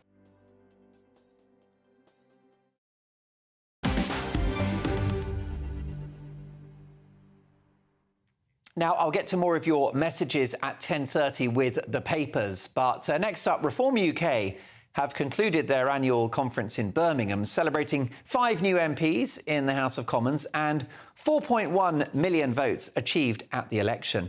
And it wasn't only their leader, Nigel Farage, who made a splash on the conference floor. How can a nation be sovereign if it cannot immediately and at its own expense and at its own wish replenish the control of its borders as and when necessary? A characteristically brilliant performance. I'm delighted to say that former Conservative government minister and now Reform UK spokesperson Anne Widdecombe joins me. Anne, we'll come to your speech in just a moment. Reform UK know how to throw a party and they know how to organise a conference. But what is the plan long term? What is the end game of the project? Well, the end game of the project is to become the government. And whereas I think when we started this, we were saying, oh, well, you know, it might take 10 years. Because of the huge progress that we made in the last election, because of the way that membership is growing daily, thousands since last Friday, the way that membership is growing daily, we're now very confident indeed that we can win in 2029. And logistically, how do Reform UK win at the next election? Take me through the numbers, Anne.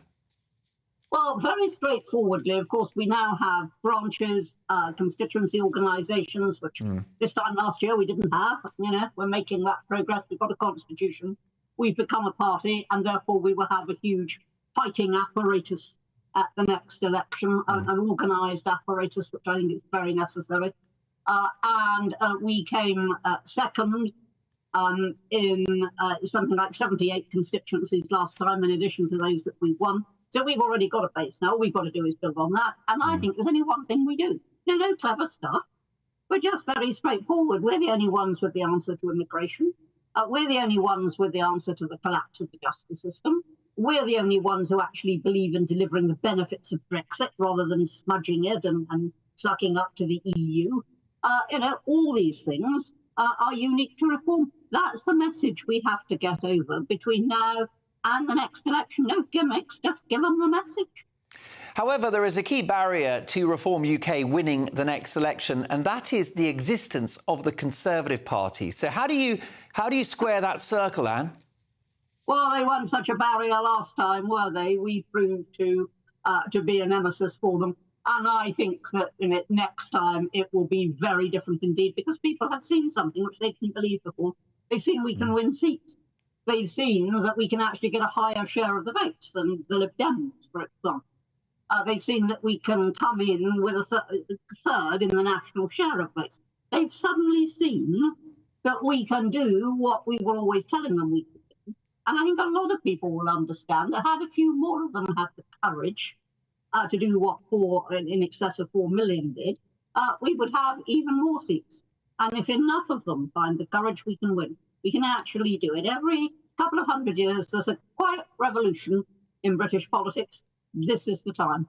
There's no love lost, is there, between Tory leadership hopeful Kemi Badenoch and Nigel Farage? He said she was pretty nasty to him pre-election. He doesn't speak highly of her.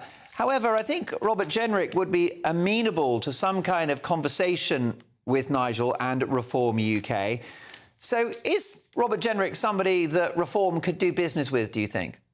Oh, as far as I'm concerned, the Tories have first got to prove themselves. I am not interested in doing deals with the hopeless mob that they were before the general election. I think they've got a great deal to prove before they talk to us, and we're not talking about becoming part of them. They can become part of us if they want to. But just understand this. Reform is interested in what Reform is promising to do. And unless the Tories can match that, I'm not really very interested in them. And let's have another listen to your barnstorming speech from conference this week. How can a nation be sovereign if it cannot immediately and at its own expense and at its own wish replenish the control of its borders as and when necessary? And many would argue that Reform UK is a specialist in back-of-the-fag packet policies. How are you going to stop the boats? Well, we've already said it several times. First of all, before anybody says that you can't turn the boats around and send them back to France, let's just remember what Australia did. Let's remember what Belgium did. It's not impossible, but it does require will. And it also requires a proper border force. And that was the point that I was making there. So, of course, we can do that. But what we can also do is to provide an extra deterrent on top of that, which is to say that, well, if you do get through, and some will, we're not fools, some will. If you do get through, you're not going to be put in hotels. You're going to be detained in secure reception centres while we process your claim. And because you are an unlawful migrant, that claim will be refused, and then you will be sent back. And always the highlight of Mark Dolan tonight on a Sunday evening. Catch up in a week's time. My thanks to Anne Widdecombe there, who made quite a splash at the Reform UK Party conference. Let me tell you that form is temporary and class is permanent. OK, folks, the paper's next with full pundit reaction. And it's all about Starmer. And it's not pretty. Hello there, good evening. Welcome to your GB News weather forecast provided by the Met Office. Hope you have managed to have a decent weekend, though some of us have been dodging heavy pulses of rain around, and they'll be continuing into next week as well. Even throughout the end of Sunday evening, parts of Wales, central southern areas of England have those heavy outbreaks of rain to contend with. It is slightly drier further towards the north, with some clearer spells holding on for parts of western Scotland at least, and underneath that things could turn a little bit chilly, some rural spots seeing a touch of frost, but for most of us underneath the cloud and rain it certainly will be a mild, muggy night, temperatures around 15 or 16 degrees Celsius. An amber weather warning does come into force from Monday morning, and that stretches from parts of Gloucestershire, Herefordshire, up through the Midlands and over towards the Humber and the Wash, where we could see over a month's worth of rain falling on Monday. So some localised flooding and disruption is possible, so do please take care over the course of the day. Quite cloudy for Northern Ireland and generally cloudier as well for much of Scotland. There are a few sunnier breaks, hopefully holding on for the likes of Dumfries and Galloway, but we will start to see some rain arriving into the very far north of Scotland during the day, and that will continue to push its way southwards into the likes of the Highlands of Lewis and Harris later on. Those outbreaks of rain will continue on and off for much of Wales, central, north-eastern parts of England during the day, with a few brighter spells trying to poke their way through across the south-east, still though with a few showers here. Temperatures in that sunshine managing to climb towards 21 degrees Celsius, but elsewhere generally feeling cooler between 15 or 16 degrees Celsius. The low pressure that is bringing this area of heavy rain will gradually move its way off eastwards as we do head into Tuesday, so things will be turning drier and a little bit calmer for Wales and England on Tuesday itself, though still relatively cloudy and any bright spells are fairly limited. We'll also see that rain gradually push its way southwards across more areas of Scotland, with some brisk winds around at times, and those northerly winds will start to feed in some cooler air as well. So things are set to be turning colder for many of us as we head over the forthcoming week. Bye-bye.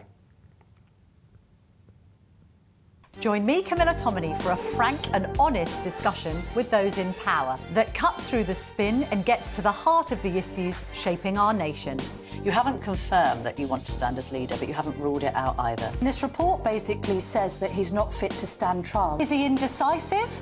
Incompetent? I deliver the dose of reality Westminster needs. That's the Camilla Tominey Show at 9:30 every Sunday on GB News, the People's Channel, Britain's news channel.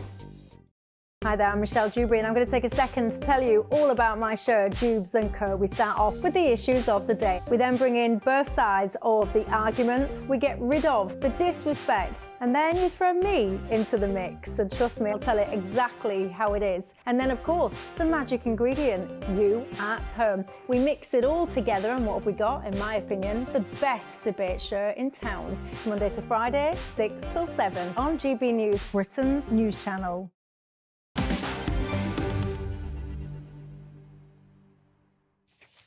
It's just gone 10:30, time for this.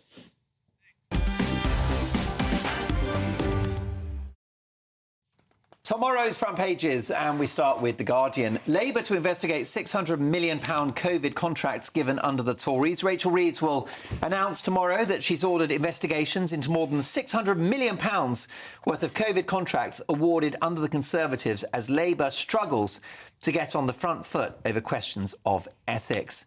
Hezbollah enters battle of reckoning with Israel is the other story. Daily Telegraph. Rachel Reeves, UK must accept hard times or risk ruin. Britain faces economic ruin unless the public finances are stabilised. Rachel Reeves will argue tomorrow amid a winter fuel rebellion at the Labour conference. Addressing delegates for the first time as Chancellor, Reeves will insist that tough decisions on spending and taxation are necessary to bring about economic growth. Her speech will further raise fears of a raft of tax rises in next month's budget. 1 million people wrongly classed as too sick to work. Up to 1 million people have been wrongly categorised as too sick to work when they're willing and able to get a job. A study by the Centre for Social Justice has found that joblessness in Britain is nearly twice as high as official figures suggest, owing to a surge in so-called hidden unemployment. OK, lots more stories to get through. How about this, the Daily Express? And why was Monster Al Fayed not prosecuted? And pensioner protest aims to shame Starmer into U-turn at party conference. Even Labour's union backers want fuel cuts scrapped. Keir Starmer faces a showdown tomorrow with his union backers, who accuse him of picking the pockets of pensioners by axing the winter fuel payment. Retired members of Unite will protest at conference in Liverpool in a bid to force a vote to scrap what union boss Sharon Graham described as cruel and an embarrassing misstep.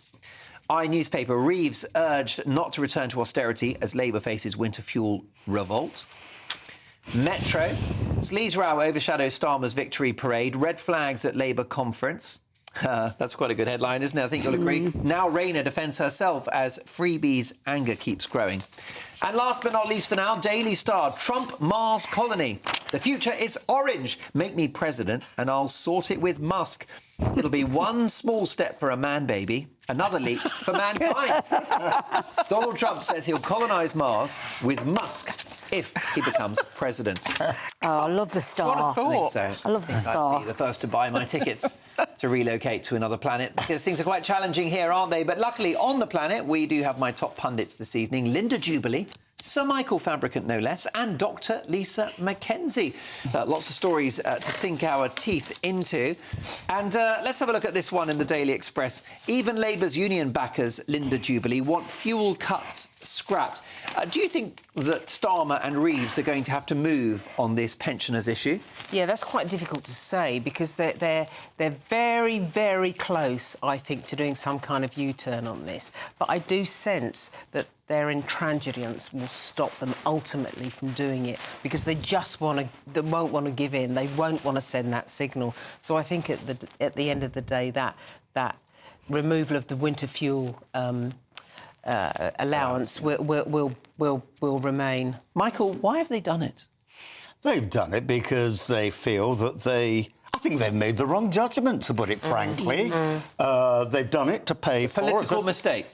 Obviously a political mistake, but they've done it partly to pay, as I said earlier on, pay off the doctors, pay off the train drivers. It's a small amount. But it doesn't. But it's a small amount. It doesn't pay off anybody. It's a drop in the ocean. And, of course, this is the almighty mess they've inherited from the Tories.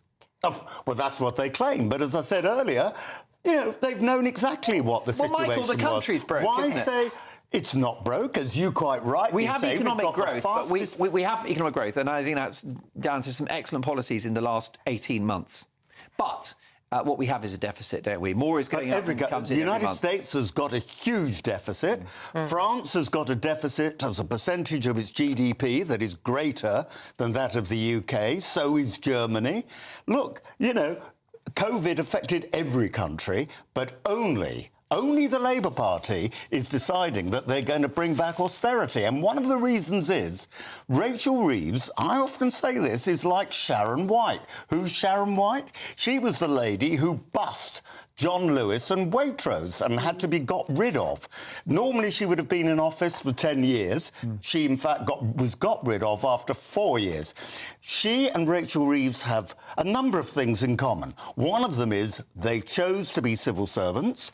They were good as civil servants, but civil servants are not entrepreneurs. They don't know how to make money. All they know about is how to cut. I think Liz Truss is no entrepreneur, is she? Look what happened to interest rates when she was Prime Minister. Well, it's been said, actually, recently, that interest rates surged all over the world. At that time, it went up in the United States, France and Germany. I don't actually think she helped in the UK. Oh, no, they went up everywhere. I think Rachel Reeves is more like George Osborne, actually. She's cruel. I always found that George Osborne was a cruel person. The way that his language, the way that he spoke about people, the sort of dismissal of actually genuine people's struggles. And I think that's what Rachel Reeves is. Hasn't Rachel Reeves had her arm forced on this one? But, you know, she's got to make some tough decisions because she thinks the country won't be solvent if she doesn't. We have in the austerity government, in George Osborne's government, there was a very good argument that was made by economists all over the world, Thomas Piketty, Mario Mazzucati, really excellent economists, that austerity is a political choice and that the country's budget is not like a household budget. It doesn't matter. It doesn't matter how many times you say this. It's not true. So this argument about austerity is already been made, and so it is a political decision. It was a political decision when Osborne and Cameron did it, and it is now a political decision. Why do you think she's doing it, though? It's extraordinary that a Labour Chancellor is doing this. Why is she doing it? Well, I think it was a signal. It was saying, I am strong. I am not taking. You know, I'm not a soft person. I'm not a soft government. Isn't it because, Michael, she wants to stop the country going bankrupt? Yeah, the headline in the Daily Telegraph, the UK must accept hard times or risk ruin. She's talking about the solvency of the country. That's what she's saying. Isn't that just prudent politics? Yeah, I think economics. No, I agree with you, Mark. It is prudent, but this goes back to what I said earlier. She's peddling this line and it is inconsistent and it's drip feeding, that actually we must accept hard times and they will get harder before they get better. Otherwise, we risk ruining. What that drive away investment. What that is she will be. I agree with you. She will forecast. She will create the very situation that she's trying to avoid. But she is doing this, and it is the politics of fear, but it's badly done. And that means you've got bad sentiment and a lack of confidence in the economy. Isn't it political courage and a bit of tough love for the economy? I mean, we are broke, aren't we? And she's trying to cut so that we can probably have sunnier uplands in 5 years' time. To take away... Well, she doesn't explain that. No, but to take away... But to take away this winter fuel allowance, it was the wrong thing at the wrong time, it was the wrong decision, and actually... If the amount of pensioners claim pension credit that need it and can claim it, if they do that, it wipes out the saving. So what were they thinking? Are they hoping that pensioners just die? Well, I don't know. It's that's cruel. why. Or is it cruel. Callous it's callous. Calculation. It's callous and cruel, and that's why it reminds me of George Osborne. Well, now they're saying, of course, that 1 million people who are on sickness benefits shouldn't be. So we've had the pensioners screwed. Now we're going to have sick people screwed under this caring Labour government. Can I ask you about Keir Starmer's position? Obviously, he achieved that remarkable landslide victory on the 4th of July. Only because they hated us more than and a lot of your supporters stayed at home. Yeah, absolutely right, or voted for reform. There you go. But notwithstanding his electoral success, how secure is Sir Keir? Because the party is not happy. Yeah. You know, the movement, the unions aren't happy. Yeah. You've got MPs sending angry tweets on X on day one of conference. You know, there's no guarantee that Starmer stays. The instability that they face is this, and I speak as someone who was a government whip for a number of years. A lot of the membership of the Parliamentary Labour Party are brand new people. Brand new MPs panic easily. If nothing has improved after a year or two, he will, and I'm talking about improved as in polling, because I tell you what, if there was an election tomorrow, he wouldn't win. There'd be a coalition of some sort. If they think they're not going to win the next general election, he will be out, and he knows it. But he'll get to the end of this term. I don't know. I don't know. It depends whether in 2 years' time the polling is looking better for him. I have never known. I have never known. I live, like I said, I live in the East Midlands. It's far away from Nottinghamshire. It's far away from Westminster and Islington, and people hate him in a way that it surprised me. And that left-leaning Labour supporters. These were people that have voted Labour most of their life. They've probably stopped in the last sort of 8 years, 9 years. Why do they hate Starmer so much? Because he's an authoritarian that's disconnected from them. That's the problem. It's the disconnection. Well, listen, let's talk about that after the break. Can Sir Keir Starmer survive this political firestorm? Will he still be the leader of the Labour Party at the next election? I've got to say it's all up for grabs. Plus, more trouble for Angela Rayner, another political headache. That's next.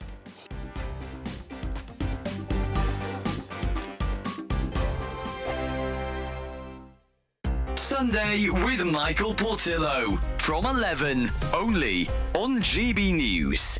Club Classique, previously known as Méthode Club Classique, is South Africa's answer to the famous French fizz. They basically have to be made in South Africa and also by the traditional method. So it's exactly the same method as champagne, but is made in a different place. So they can't call it champagne because it's not made in Champagne, but it's very similar. And on the other hand, in Prosecco, it all happens in a sort of great vat. Yes, doesn't it? Yes. Which is why Prosecco tastes different from other sparkling wines. Prosecco will taste much more fruity because you don't have the thing called lees aging. Insert the wine with brioche, biscuity, toasty flavours and aromas, which makes it much more complex. Here we've got a thing called Journey's End. Yes. And would you like to tell us, I've said that people didn't want to splash out on champers. They might want to go the Cap Classique route. Yes. What would they be saving? How much might that cost in a shop? So this one here will cost you about £17. So it is considerably, I guess, better value for money than champagne. But I'd also comment that it's probably a good deal cheaper than English sparkling wine, which is interesting. Yes, that is correct. Now, this second one is called Kleiner Salzer. It is, yes. And you told me this is a little more expensive. It is. It is. What price were we talking about here? About 20. About 20. Yes. Not vastly more. No. Are we going to taste £3 worth of improvement? Oh, and by the way, it went so beautifully with the cheese, just as you advised. Are South African sparkling wines, Cap Classique, are they pretty well available in English wine shops, British wine shops? They are, yes. You can find them in all of the supermarkets. Graham Beck, and that's on offer at the moment, actually. That's $11.99 from Waitrose, which is exceptional value. That is insane. Yes, it is. And you can also... So I bought with me today, so this is a Pinot Noir only, so that's a rosé sparkling. GB News, the People's Channel. The Britain I grew up was the most peaceful, gentle society that has ever existed. That has been destroyed. Opinion polls show immigration is the #1 concern to the British public. Are you proud to be British? Yeah, I'm ever so proud. My name is Stephen Edgington, and in this documentary, I want to find out how Britain became a nation of immigrants. Immigration, the truth. Available at gbnews.com. It's Patrick Christie's Tonight, and here we do things differently. It's explaining the absolute madness of this, doesn't it? It's explosive. I mean, this is very good. It's lively. 850. Your government sat there, Sean, and it did nothing. It's controversial. And the Middle East has been in turmoil since before I was born. It's everything you need to kickstart your evening. Everyone's had their Weetabix tonight. I love to see it. That's Patrick Christie's Tonight, weeknights from 9 p.m. Only on GB News, the People's Channel, Britain's news channel.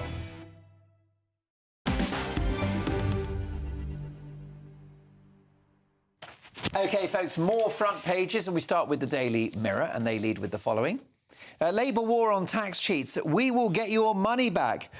Tax dodgers will be hunted down and forced to pay up in a new drive to claw back billions in public services.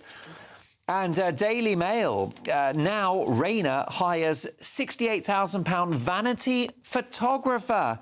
Angela Rayner, Deputy PM, is billing the taxpayer for thousands of pounds for a vanity photographer to boost her image. The Mail can reveal that the Deputy PM, who's been mired in controversy over freebies from Labour donors and could face a sleaze inquiry, has risked a fresh storm by appointing the personal photographer on a salary of £68,000.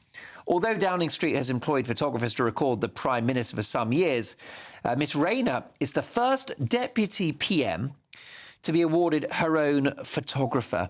So it's quite extraordinary. Let's get reaction now from my top pundits.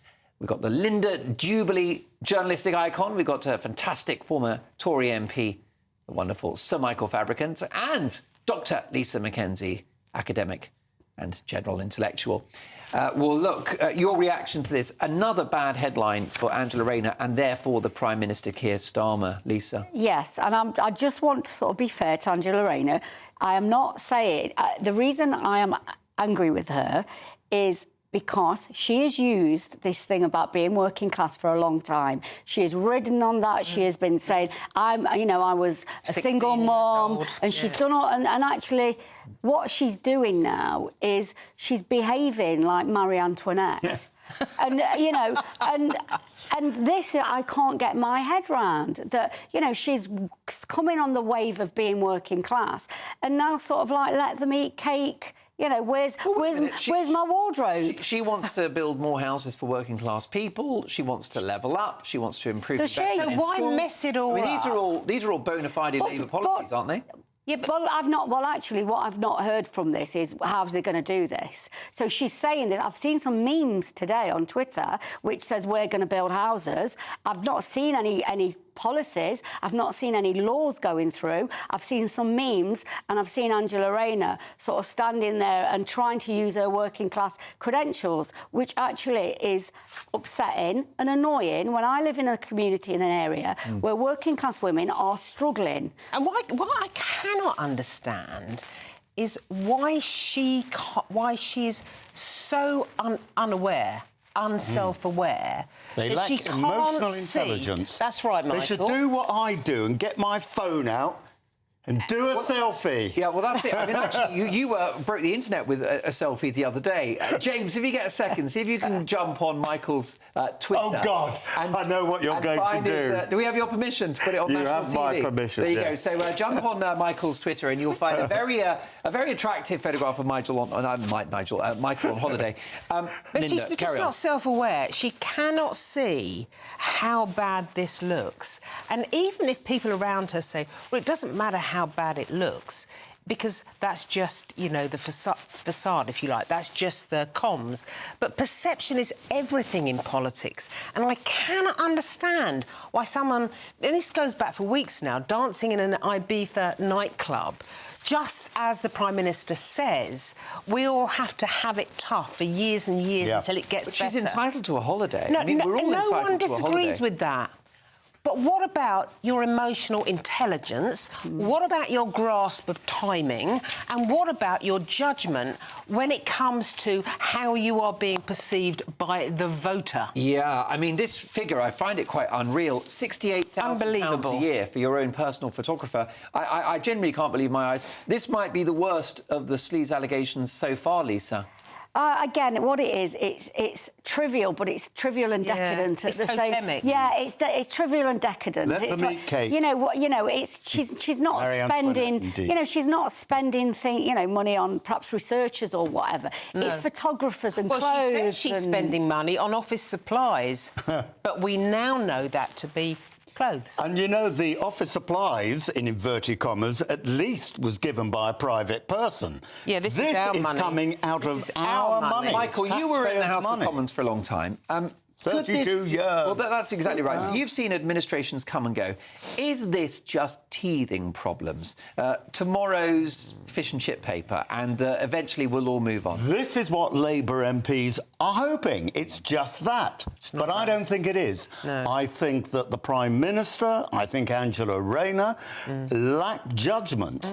As I said, they came into all this with no plan. It's a complete vacuum. It's a complete void. Well, wait a minute. The plan is to invest in schools, hospitals. They say it all. You know, they say it all. Prisons. But you know, law and order. So the Mirror says we will get your money back. This is now Rachel Reeves from all the people who are tax dodgers. But they say it, but they don't say how. Do you think the HMRC hasn't been trying to do this for years and years and years? And it's like when Starmer says... It's like when Starmer... That's why I go abroad. You're so rich you can afford your own clothes. But, you know, it's like when Starmer says, you know, we're going to solve like that if we get elected, getting the boats over. Because you know what we're going to do? We're going to stop the people smugglers. See, what the hell do they think MI5 and everybody else has been doing? What do you think? The problem with this kind of behaviour is it might sound trivial or flippant, but it's indicative of a mindset. Yeah. That's the And what is that mindset? Well, the mindset is that... The mindset is,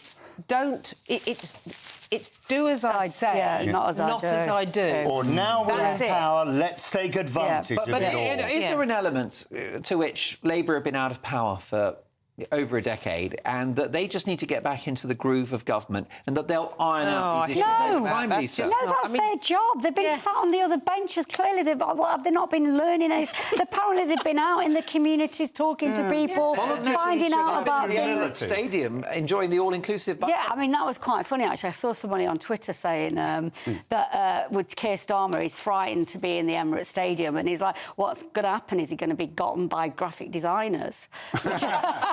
Which is sort of, you know, this is who supports Arsenal nowadays. Yeah. OK, now listen, if you're thinking about hiring a personal photographer, why don't you employ the person that took this lovely picture of Michael Fabricant, Sir Michael Fabricant, on holiday? Where were you, Michael? I was actually in West Wales. There you go. Listen, we're going to flash it up on the main screen in just a second, but let me tell you that you are a man that belies your years. You're still in excellent physical nick, and it doesn't cost. Yes, the man boobs, grand. I must say, got more views, 1.2 million, than the average page 3 girl. Here it comes. Harry won't let us down. He's actually asked for a personal signed copy of this photograph. Oh. Michael, you look very well.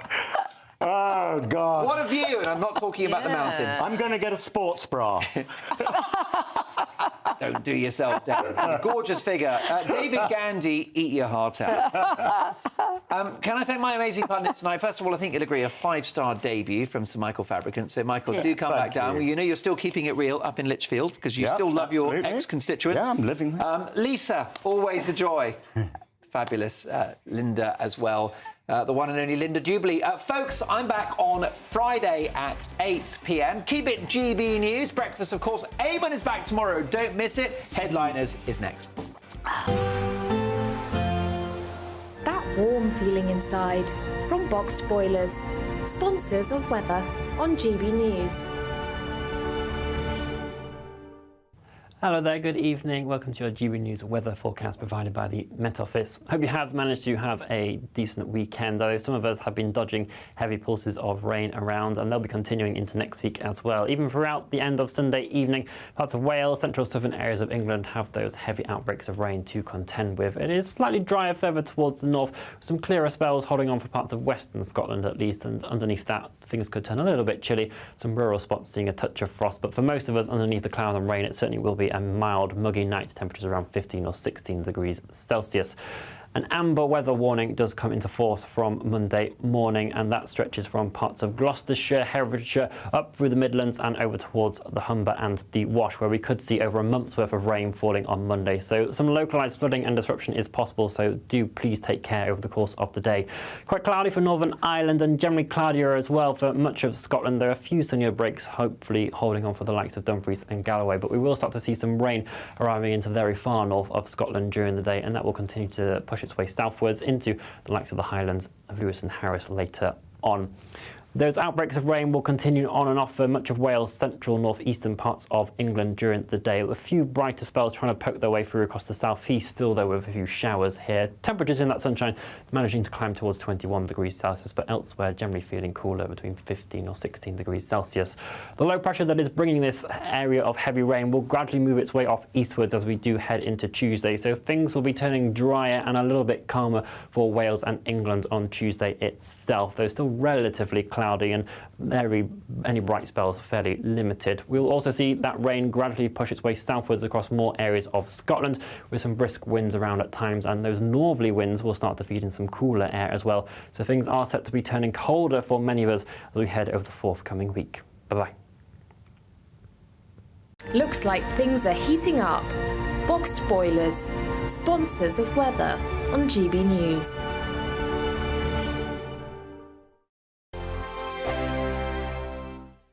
There's an good luck. Nana Queer, weekends from 3 p.m. I'm now joined by a truly inspirational man. He's an endurance runner, Ben Smith.